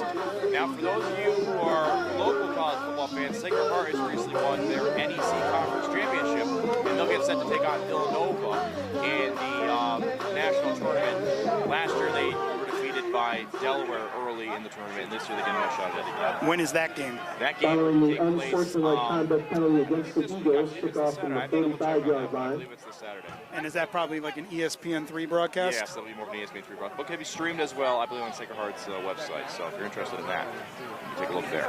So due to the penalty on the extra point attempt, St. Joe's will kick here from the Trumbull side of the field, which is the 45-yard line. No! You know what? Usually, they But here's the thing. Usually she walks back. And now they'll move the ball back. I thought that was kind of odd, too, that they were placed so far up. But I imagine it'd be placed back at the 40-yard line. I'm also looking forward to my Notre Dame Fighting Irish heading out to play Stanford on Saturday. They are in the 6th spot in the college football playoff, but with Ohio State and Michigan playing each other, Alabama, Auburn, and then the Georgia-Alabama game in likely the SEC championship, Notre Dame's got a shot of getting into that top 4, so I'll be happy if my boys can get in for that. Excellent. I would like to amend my statement I made about Sacred Heart. They play Holy Cross. The winner will play Villanova in the second round of the playoffs. So they play Holy Cross, our neighbors up north. Speaking of up north, my Toronto Argonauts in the CFL will be hosting the Eastern Conference Finals. I don't think this weekend, I think next weekend. If they can win that, the winner of those go on to the Grey Cup. It wouldn't be a broadcast here at the Anthem where we're going to get a little update on some Canadian football action. I'm loyal. What can I say? Go Argos. Excellent. So a little confusion here on the placement of the ball. Yeah, we got plenty of time to just schmooze back and forth while we're waiting for the play to get started. Excellent. Well, Jeff, being it is Thanksgiving, we don't get to talk about it often. Do you have any particular dish you're looking forward to at home? Well, I know Coach P was talking about the his mashed potatoes. For me, normally the stuffing is my favorite. My wife does an awesome green bean casserole as well, but obviously the turkey is up there also. That's true. Yeah, we don't do normal mashed potatoes in my house. It's sweet potato mashed potatoes with usually marshmallows or like a walnut crumble on top. That's kind of my favorite if I had to pick. But I'd say turkey's a close second on that one. I know turkeys were hard to come by this year. Yeah. So shout out to my mother for tracking 2 down. She did an excellent job with that. I guess between you and Colton, you take down a good amount of turkey? Yes, between the two of us, you need well over 20 pounds of it. All right, so ball is finally kicked. Kind of a short kick. Takes a hop towards Owen Solano, who returns it. Looking for some space now. Cuts up the middle of the field, but is then tackled at about the 35-yard line. So, Sawyer, you pulled the chair out and sat down for the first time a few minutes ago. I think I'm going to join you here. Number 24, Tyler DeSilva. With the cold weather and standing for a while, you start to need a little break. And the score being what it is, even though there's 11 minutes left, there's been, 3 touchdowns in the 4th quarter, and we're not even a full minute in, but St. Joe's just popped it wide open. The ball is snapped to Augusti, throws it out to Corbin Smith, who cuts across the middle of the field, now towards the near sideline. He's got some space and some blockers. He cuts back in the middle of the field and gets an excellent gain here down to the 30-yard line. Flag is thrown. We'll see what the penalty is. However, if we go down, it's about a 30 or 40-yard gain. Tackled by defense number 11, Mark Morrissey. Keep an eye on the officials to find out what the flag was for. They just signaled that the play will stand, meaning that first down is good by a ton, but they are counting that. Personal foul. Face mask, I believe, against St. Joe's. That'll push them down as well. So with assuming the outcome stands as what it is now, if Trumbull goes down, St. Joe's will most likely, ironically, host their Tuesday night first-round playoff game here at McDougal Stadium, as they don't have lights at St. Joe's. Three receivers to the far side. Augusti drops back to pass. Fires out to Carly. It's almost intercepted again. That'll be the 3rd pick of the day for number 22 of St. Joe's, Ethan Long, and that one would have gone to the house as well. Hunter just threw a nice casual pass at Ben Carly, but the defender in the secondary just stepped up and swatted that away. So St. Joe's not having lights. They will play their night game here. If the two teams had a playoff game, St. Joe's would land up most likely at Bunnell, which is what they've done in the past. But even though you got the rivalry between the two schools, Trumbull always offers their stadium to St. Joe's for the playoffs. When Trumbull's gym flooded, the basketball teams played a few games at St. Joe's as well. Augusti dropping back, under pressure, under duress, sidesteps a few defenders, looking for some space now. Now he's trying to run, but he's brought down from behind by St. Joe's. That's number 50. Joey Sansone for the sack. And I'm glad to see that Hunter just took the ball, got it in his arms, tucked it in, and took the sack, knowing that he's thrown a couple interceptions before. And we saw earlier in the season where he would sometimes try to force something that wasn't there. That was a more veteran-type move to realize this is a dead play, just go down and don't cough it up. And Hunter only a junior now this year, so he'll have next season as well to kind of build upon the success they've had this year. He's had a fantastic year. I believe he's in the top 5 of the state passing and is throwing abundance of touchdowns. 3rd and 18. Quarterback drops back to pass, fires it deep to Solano. and over his head, almost intercepted there by Eagles pass intended for number 1, Owen Solano. The St. Joe's defender actually had a better shot at that ball. Luckily, it was overthrown by as much as it was to get the turnover. So without giving away too much information, I can tell you that quarterback Hunter Auguste has gotten the attention of some college teams, even on the D1 level, as a junior. So his career beyond his senior year at Trumbull High next year will most likely take him playing on the college level. Whatever school that may be, he will most likely be playing next year as well. Not next year, in 2 years. 3 receivers to the far side, 2 to the air. Auguste drops back to pass. Looking to throw. Fires over the middle. It's Ben Carley, but it's knocked down and complete. St. Joe's now will take over on offense. And I also, during practice this week, was talking with Big Jake Delfino, asking him if he knows where he's going to be playing next year. And he said he's got a couple offers on the table. He hasn't decided yet, but he will be playing college ball next year. I think Cooper Dayton might as well. Wouldn't surprise me. He's had a fantastic season as well, both offensively and defensively. And he would do well in any school he decided to attend. So very excited to see some Trumbull players heading off into the college football arena come next season. And I know Corbin is going to be joining Trumbull's first ever rugby team in the spring. So it'll be interesting to see what he does on the college level next year. We'll have to make a call a few of those games. Yeah. We'll have to see. We'll have to learn a little bit about rugby, though. That's true. I know very little. Ball is handed off and tackled in the backfield by number 9, Jordan Black, is number 3. Next carry, number 33, Riley Jordan. Under 10 minutes to go now. And even if this most likely turns out to be the football team's last game of the season, Sawyer and I, and probably Paul Auguste a few times during the season, will be with you for some Trumbull High basketball games and some Hillcrest basketball games.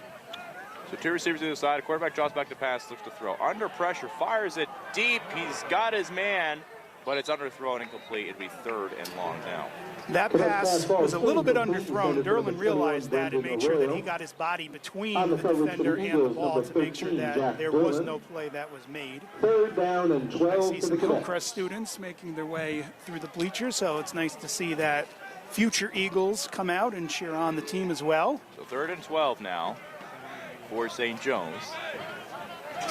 As they take their time here, ball is stopped.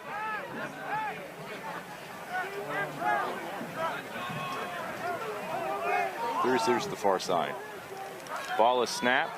Blitz coming. Quarterback under pressure, and he's hit hard by Will Zaslow. Nice job by him as he caused the pressure.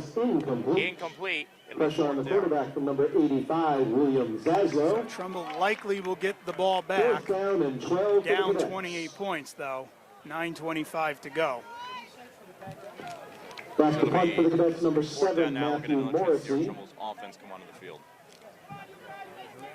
And regardless who's playing in it, 2 state championship games will be played here at McDougal Stadium. Is that I believe, December 11th? It's either that Saturday or the following. Waiting for the snap. Is the punter low snap, but he gets it up, down towards Owen Solano. On the hop, Owen gets the ball, and he breaks a couple tackles. He runs up the middle of the field, and then is tackled up high. On the return for the Eagles, number 1, Owen Solano. So just like 2019, the state championship games will be played. 2 games will be played here at McDougal Stadium. 2 games, I believe, again in New Britain. And the matchups depend on the location of the teams. They want to make sure somebody doesn't have a geographical advantage. 2019, we had that miraculous game between Newtown and Darien for the Double L Championship, where Newtown won on the Sandy Hook anniversary, which made the national and even international news outlets because it's such an amazing finish to that game. So 2 championship games will be played here. We don't know which ones, though, but there will be championship football played here at McDougal. So 3 receivers and a bunch formation to the near side. Ball is handed off to Tuccinardi, then reverse back to Rowan Johnson, who fumbles the return, and he makes a spin move and gains back some of the yardage he would have lost. Eagles carry number 30, Rowan Johnson. It'll be 2nd and long. Number 63, Evan Wells. Under 9 minutes to go now. Kind of a different vibe to the game right now with the way the score has worked out. Would you say you feel the same thing? Yes, I would say that the energy has definitely dropped over on this sideline here. St. Joe's looking to wrap up the overall number 1 seed. They are in the Class L division. Ball is snapped to Auguste, looks to throw. Fires out to the near sideline. Too high for Solano. Incomplete. Eagles pass intended for number 1, Owen Solano. It'd be interesting to see a matchup in L if St. Joe's faces Massey, two schools that are not too far apart from each other, neighboring towns as well. That would be an interesting matchup for the fans. Well, should St. Joe's wins today, I believe that would be their first round matchup because Massac has locked up the 8th seed, I believe, in Class L, and Trumbull, St. Joe's, would receive the 1st seed should they win today, which, all fingers are pointing in that direction. So that would be an interesting matchup. You're right there. It's Massac against St. Joe's in round 1. Auguste fires up to Solano, who drops the ball, but then is punished for it by the St. Joe's defender who flies in. He was broken up on the play by the Cadets number 24, Tyler Da Silva.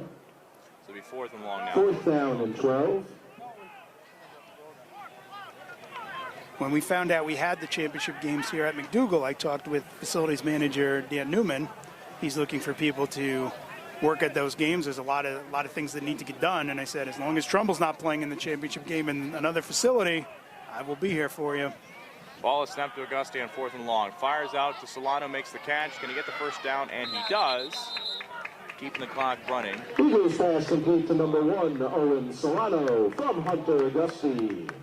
It'll be 1st and 10. They'll spot the ball at the 39-yard line. 1st down and 10 for the Eagles. It'd be nice to see if Trumbull can punch it in and shrink the lead a little bit. I mean, possibly too little too late, but you never know.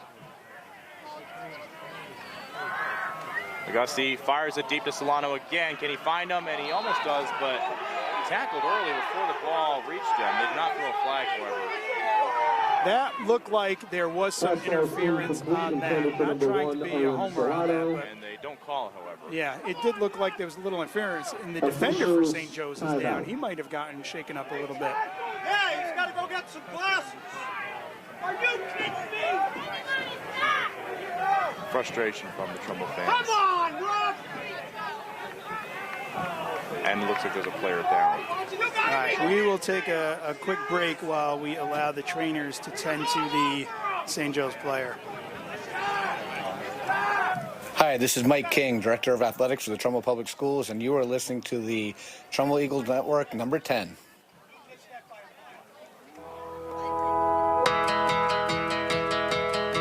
ACBI is the largest privately held insurance broker in Connecticut, specializing in personal and commercial insurance. Contact Sean Rabinowitz today at 203-418-4192 or visit him online at acbi-ins.com.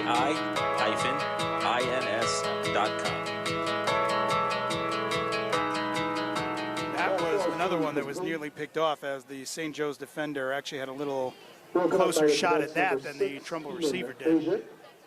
Sun making its way back out after we were under some cloud cover for a while.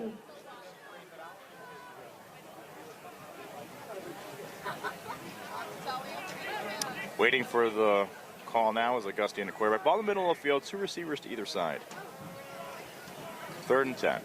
Auguste drops back to pass, looks to throw. Fires over the middle, finds Carley, makes the catch, and is then tackled after about a 15-yard gain. So nice job there by Ben Carley getting it ball. And Ben Carley, good concentration. He did not have a firm grasp of that ball. It was almost like trying to cradle it on the side of his body.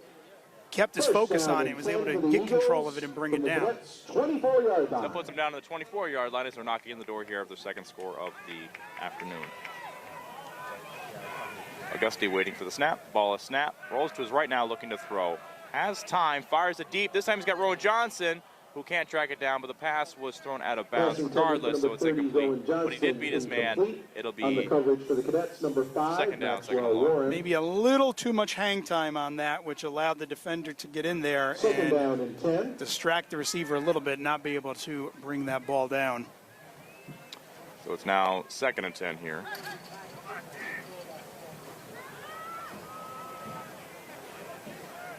Second and 10, 7:24 remaining in the game.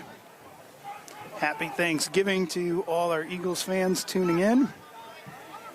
2 receivers to the side. Auguste gets the snap, drops back to pass, under pressure, heavy pressure, and he throws. Ball came out kind of funky, but his arm motion was going forward, so it's incomplete.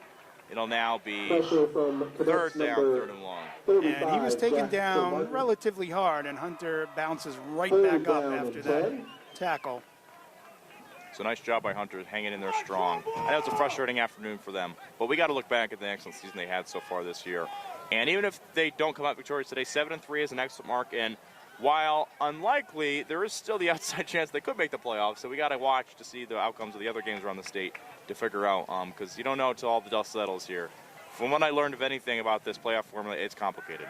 Augusta drops back to pass on third down, fires up, tipped, incomplete. Fourth down now coming up.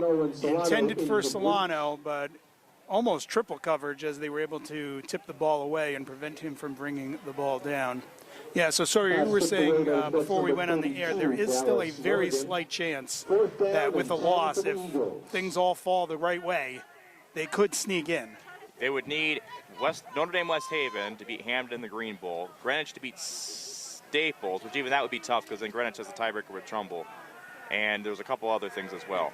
Pass thrown out to number 5, Corbin Smith on the screen, but there's nothing going there as he's able to bring him down after the reception. It'll be a turnover on down to St. Joe's take over. And I believe as well we had to have Sellington lose to Cheshire, which I checked the score. Didn't look like it was going to happen, but who knows, maybe Cheshire will have to come back themselves. And it'll be interesting for Coach Petrosio and his staff heading into next season, because you know for Coach Petrosio, the next season starts tomorrow.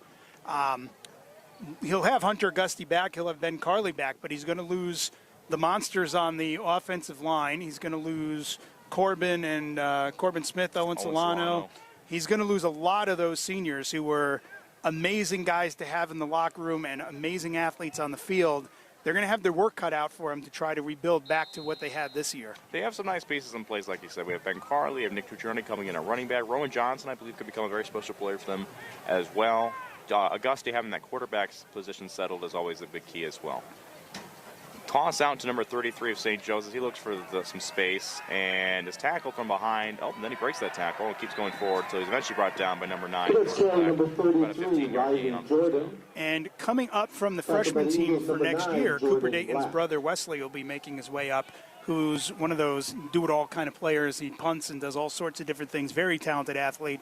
And also coming up from the freshman team, who has been dressing for several of the varsity games, is Skylar Burgess, who is lightning fast, whether he's running the ball or catching the ball. So he could be one of the X factors that Trumbull has next year. So remember that name, Skylar Burgess. He could be the next breakout star for the Eagles next year as a sophomore. So Trumbull has a lot of promise going forward here, and they have an excellent staff in place to help lead that ship, and Coach Petrosio and his coaching group. So quarterback now hands the ball off, fakes the handoff, and runs it himself up the middle, and he's tackled. Ball is out. See who jumped on it. Was it St. Joe's or Trumbull? As the fumble was made by number 7, Matthew Morrissey of St. Joe's. And we'll wait to see what the call is, and I believe it's going to stay with St. Joe's. It'll be second and about 5. 6:20 to go. Clock is ticking. 35-7, St. Joe's leads. Sawyer Nicholas, Jeff Alterman on the Trumbull Eagle Network, Trumbull Community Television, and 920 WON The Apple. Happy Thanksgiving, ladies and gentlemen, and thank you for joining us. So waiting for the snap now is Morrissey as he talks to his running back, lined up to the far side of him. 2 receivers to either side. Quarterback tosses it out to the running back, who cuts up the field, and is tackled shy of the first down marker by number 9, Jordan Black. Tackled by the Eagles, number 9, Going to bring up about 3rd down and about 3 or 4. 3rd down and ball is placed right at midfield on the 50. So 3rd and about 4 here for St. Joe's as they look to convert and ice this game and whittle down that clock a little further. We're looking at the out-of-town scoreboard here. I'll try to get you some scores on that. An interesting call, not FCIAC related, but Naugatuck today beat Ansonia for the first time in 10 years, and one of Ansonia's first losses in the NVL in over 160 games. So nice job there by Naugatuck picking up that win. Ball handed off up the middle, and it'll be close to a first down marker. See where they place it. That's an amazing stat for Ansonia to go that long without a conference loss. Well, if you see, they're one of the few conferences in the state that did not engage in a scheduling alliance that Many of the other conferences did, like Trumbull, for example, who did not get an out-of-conference game this year. They filled that. Well, actually, they did. They played St. Shelton, and they were supposed to play an additional one, but they ended up filling it with Ludlow as opposed to Glastonbury, who I think was on their original schedule. That was the original team, yes. So, but the MVL, which is the Naugatuck Valley League that Ansonia plays in, avoids that. So they strictly play the teams from their conference. And they have not lost a game to one of their opponents in over 160 games, except for today. So toss out now on 4th down to the running back, who cuts up field, finds some space, then he's tackled and picked up and brought down by number 9, Jordan Black, and number 32, Jake Peterson. And I would think St. Joe's is going to continue keeping it on the ground to run that clock. Trumbull does have 2 timeouts left, but you are down 4 scores with 4 minutes to go. Tackled by Eagles number 8, Umer Offman. Jordan Black will be returning next year. First down and 10 for the Cadets. We can look from forward the to him as Trumbull well on 45-yard defense. line. So 1st and 10 here now. Continuing with our out-of-town scoreboard check, we have Stanford has beaten West Hill in picking up their first game of the first one of the year. Hamilton is defeating Notre Dame West Haven 35-12 in the 4th quarter. And we'll continue with our out-of-town scoreboard in a second. Ball is snapped to the quarterback. Quick toss out to the flat, where he finds the sideline, cuts up field, and is brought down by number 7, Danny Kelly. To about the, be close to the 30-yard line there. Pass complete to number 2, Anthony Greco. Continuing, we'll see if we can find the Staples Greenwich score. Which Back on the play, the Eagles number 7, Fairfield Danny Ludlow's Kelly. defeated Fairfield Ward 36-7. And if we're looking for First down and 10 for the Cadets. Greenwich and Staples, they're tied 28-28 in overtime. So tight game going there. And New Canaan has defeated the number 1 team in the state, Darien, 12-7. That's a final. Which is a final, which is something we found odd, Jeff. Did we talk about that off the air too? Darien, as dominant as they are, cannot seem to figure out New Canaan. Ball is handed off up the middle, and finding some space is the running back, and he's tackled eventually by number 12, Justin McGee, but not after first down in his game. And that could impact the seeding in double L as well, because Darien being number 1, do they still have enough to hold on to that, or is someone going to leapfrog over them? It'll be interesting to see. Significantly affect that as well. Greenwich takes over on its own 35, 20 seconds left, but I don't see a score. Let's see, Sean Patrick Bowley is there. Let's see if we've got some other... And he'd be the one I gave credit to for the playoff seeding and scenarios, because I know he was working hard on that. Greenwich Staples tied at 28. That was tweeted 2 minutes ago. So it's still in that, looks to be. 1st and 10 now. Ball at about the 17-yard line. Quarterback hands it off to number 33. He's tackled, though, by Jake Peterson for a gain of about 1, maybe 2, as we're down to about 2 minutes left in the 4th quarter. And Staples still driving, moving the ball forward. Officials, timeout. And the officials called timeout. We have a player down. Looks like, yes, a player is down, so we'll take a quick timeout, and we will be back momentarily on the Trumbull Eagle Network. Hi, this is Chris Carbonera, the head coach of the freshman Trumbull Eagles, and you're listening to 10. Open calendar. What's my schedule looking like? Next Thursday, you will be caught in an emergency flash flood between Park and First Street. What? No, that doesn't work. I'm busy then. Decline. Decline. Floods don't exactly work around your schedule. Disasters don't plan ahead, but you can. It starts with talking to your loved ones about making an emergency plan. So don't wait, communicate. Visit ct.gov/DESPP. Brought to you by Connecticut Department of Emergency Services and Public Protection, FEMA, and the Ad Council. And we welcome you back here to McDougal Stadium as Trumbull gets set now to continue attempting to stop St. Joe's in their drive down the field. Scores 35-7 in favor of St. Joe's. And with a win here, St. Joe's will lock up the 1 seed in the Class L playoff bracket. Trumbull will need a lot of help to make the playoffs if they do not come out victorious today. And we're looking here now at this next play coming up. 2nd and about 8. Through 2 receivers to the near side, 2 to the far. Quarterback gets the snap, hands it off up the middle, looking for some space, but he's tackled by number 9, Jordan Black, and number 12, Justin McGee, for a gain of about 8, and that'll be enough for a first down to be first and goal. I would think with a minute and a half left, up 35-7, I would hope to see St. Joe's take a knee, run down the clock.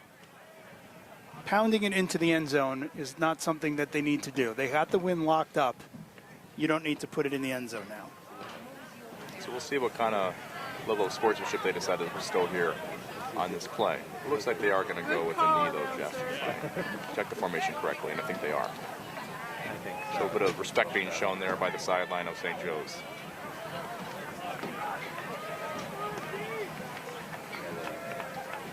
And the knee is taken. That should bring us towards the end of the game. Yeah, it looks like they might need one more knee as we are at 55 seconds. Snap clock just started at 40. So there's about a 14-second difference. So, yes, they will need one more knee, and then they will wrap it up.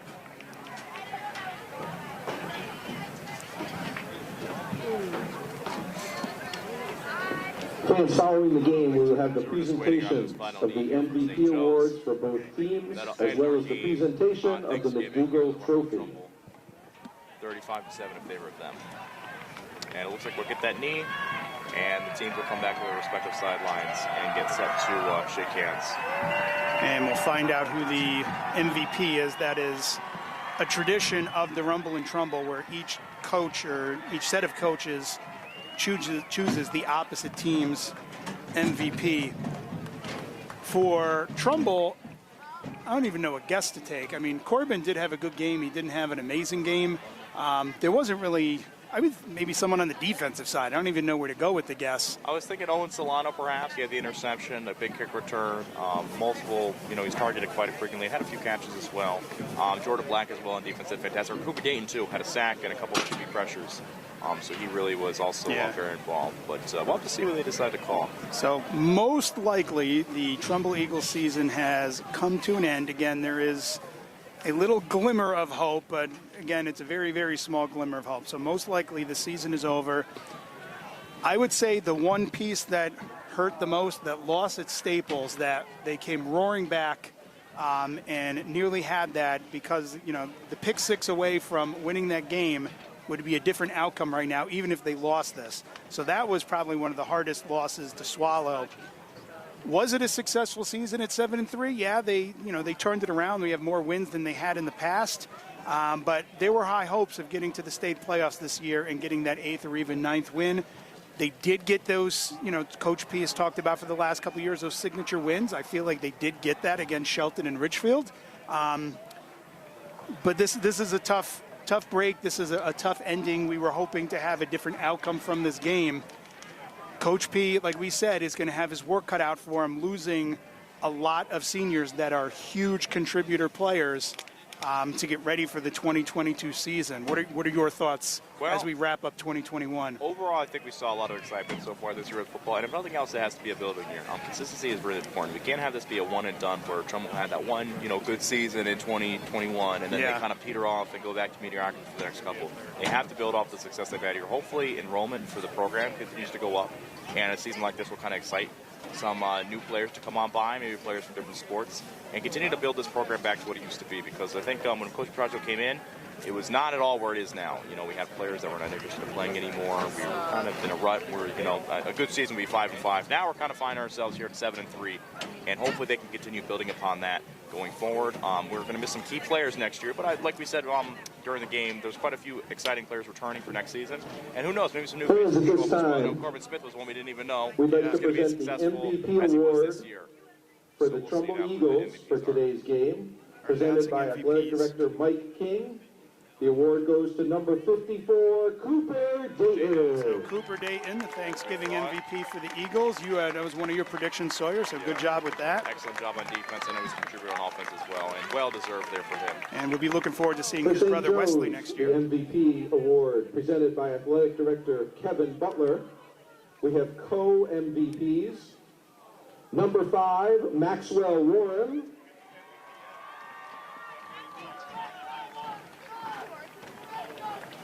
And number 22, Ethan Law. So St. Joe's MVPs getting their awards. So The positive And takeaways finally, from this with us game today, we have is, Jerry from this game, from the season, I meant to Jr. say, to present the Eagles award took in his father's huge name, step the forward McDougal this Trophy season. I mean, there's to no the question St. about that. Joseph's Huge step Cadets. forward. They Congratulations. shrunk the gap between them and the upper echelon juggernauts in the FCAC and in the state. But there's only so many years you're going to be able to tolerate that we're closing the gap, we're getting closer, until they finally get over the hump. So, yes, they took a lot of steps forward, but they need to take even bigger steps in the years coming up, get over that hump, get a state championship back to Trumbull. They have their work cut out for them. They're moving in the right direction, but they still have a lot of work in front of them. And have a wonderful contender, so it's going to have to happen going forward too. Next year, we're hoping to see them build upon this season, and depending on what the town is like throughout the state, maybe make another playoff push, and that's what we're hoping for going forward. It's going to be a long offseason to think about how this feels now, missing out on the playoffs, especially with such a special team that they had this year. But regardless, I think they need to keep their heads high. It's a fantastic season. I know we had fun calling all their games. Absolutely. The success that they had, and hopefully going forward, they get to build upon that. So we'll look forward to the 2022 season when we'll get to see Hunter Auguste back, Ben Carley back, Skylar Burgess making his way up from the freshman team to the varsity team. So there is some excitement, but again, their work is cut out for them. So Sawyer, I want to say thank you to you for calling all these games. I know people don't tune in to listen for my brilliant color commentary. They listen for your play-by-play and your analysis. So thank you for joining us week in and week out. We're hoping you'll be back for 2022 with us. Yeah, it's been a pleasure, Jeff, and I got to say the same to you. For those of you who do not know, Jeff runs the entire technology operation over here. He organizes the X's and Petragios. He finds a way up to the stadium. He does just a fantastic job. So for those of you who are listening from home, just keep in mind here who it is behind the scenes doing it, as well as on the air. That's our friend Jeff Alterman. So thank you very Jeff, much as well for having me. It's been a fantastic season, and I tip my hat to all the work that you do for the program and for this show. And Sawyer and I will be texting over the next couple of days. We'll be taking a look at the Trumbull High boys and girls basketball games, the varsity teams, to try to pick up hopefully at least one of each during the season. And hopefully we'll be able to pick up some Hillcrest games as well. And so we'll be back on the air. We said there's rugby coming in the spring. We'll see if we can learn something about rugby to do some of those, maybe some baseball. So some winter and spring sports coming up.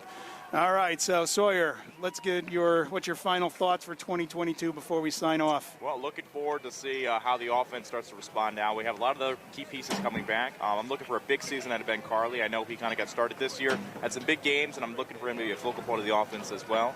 Nick Tuccinarni, we're going to see how he does now, his second year in varsity. And Hunter Auguste, too, the growth I'm excited to see from him as he's had a chance now with a full year of varsity experience under his belt.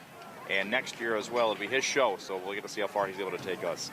And I'm excited to see what happens. A lot of key pieces returning. A little disappointment that some of the stars we've gotten used to calling this year are going to be gone. But regardless, I think Trumbull's future is looking bright. And hopefully we get some consistency here as we become continual state contenders in the playoffs. Okay, so we will sign off. Final score here from McDougal Stadium at the 2021 Rumble in Trumbull. St. Joe's takes down the Trumbull Eagles 35-7. For Sawyer Nicholas, this is Jeff Alterman signing off on the Trumbull Eagle Network, Trumbull Community Television, and 920 WON The Apple.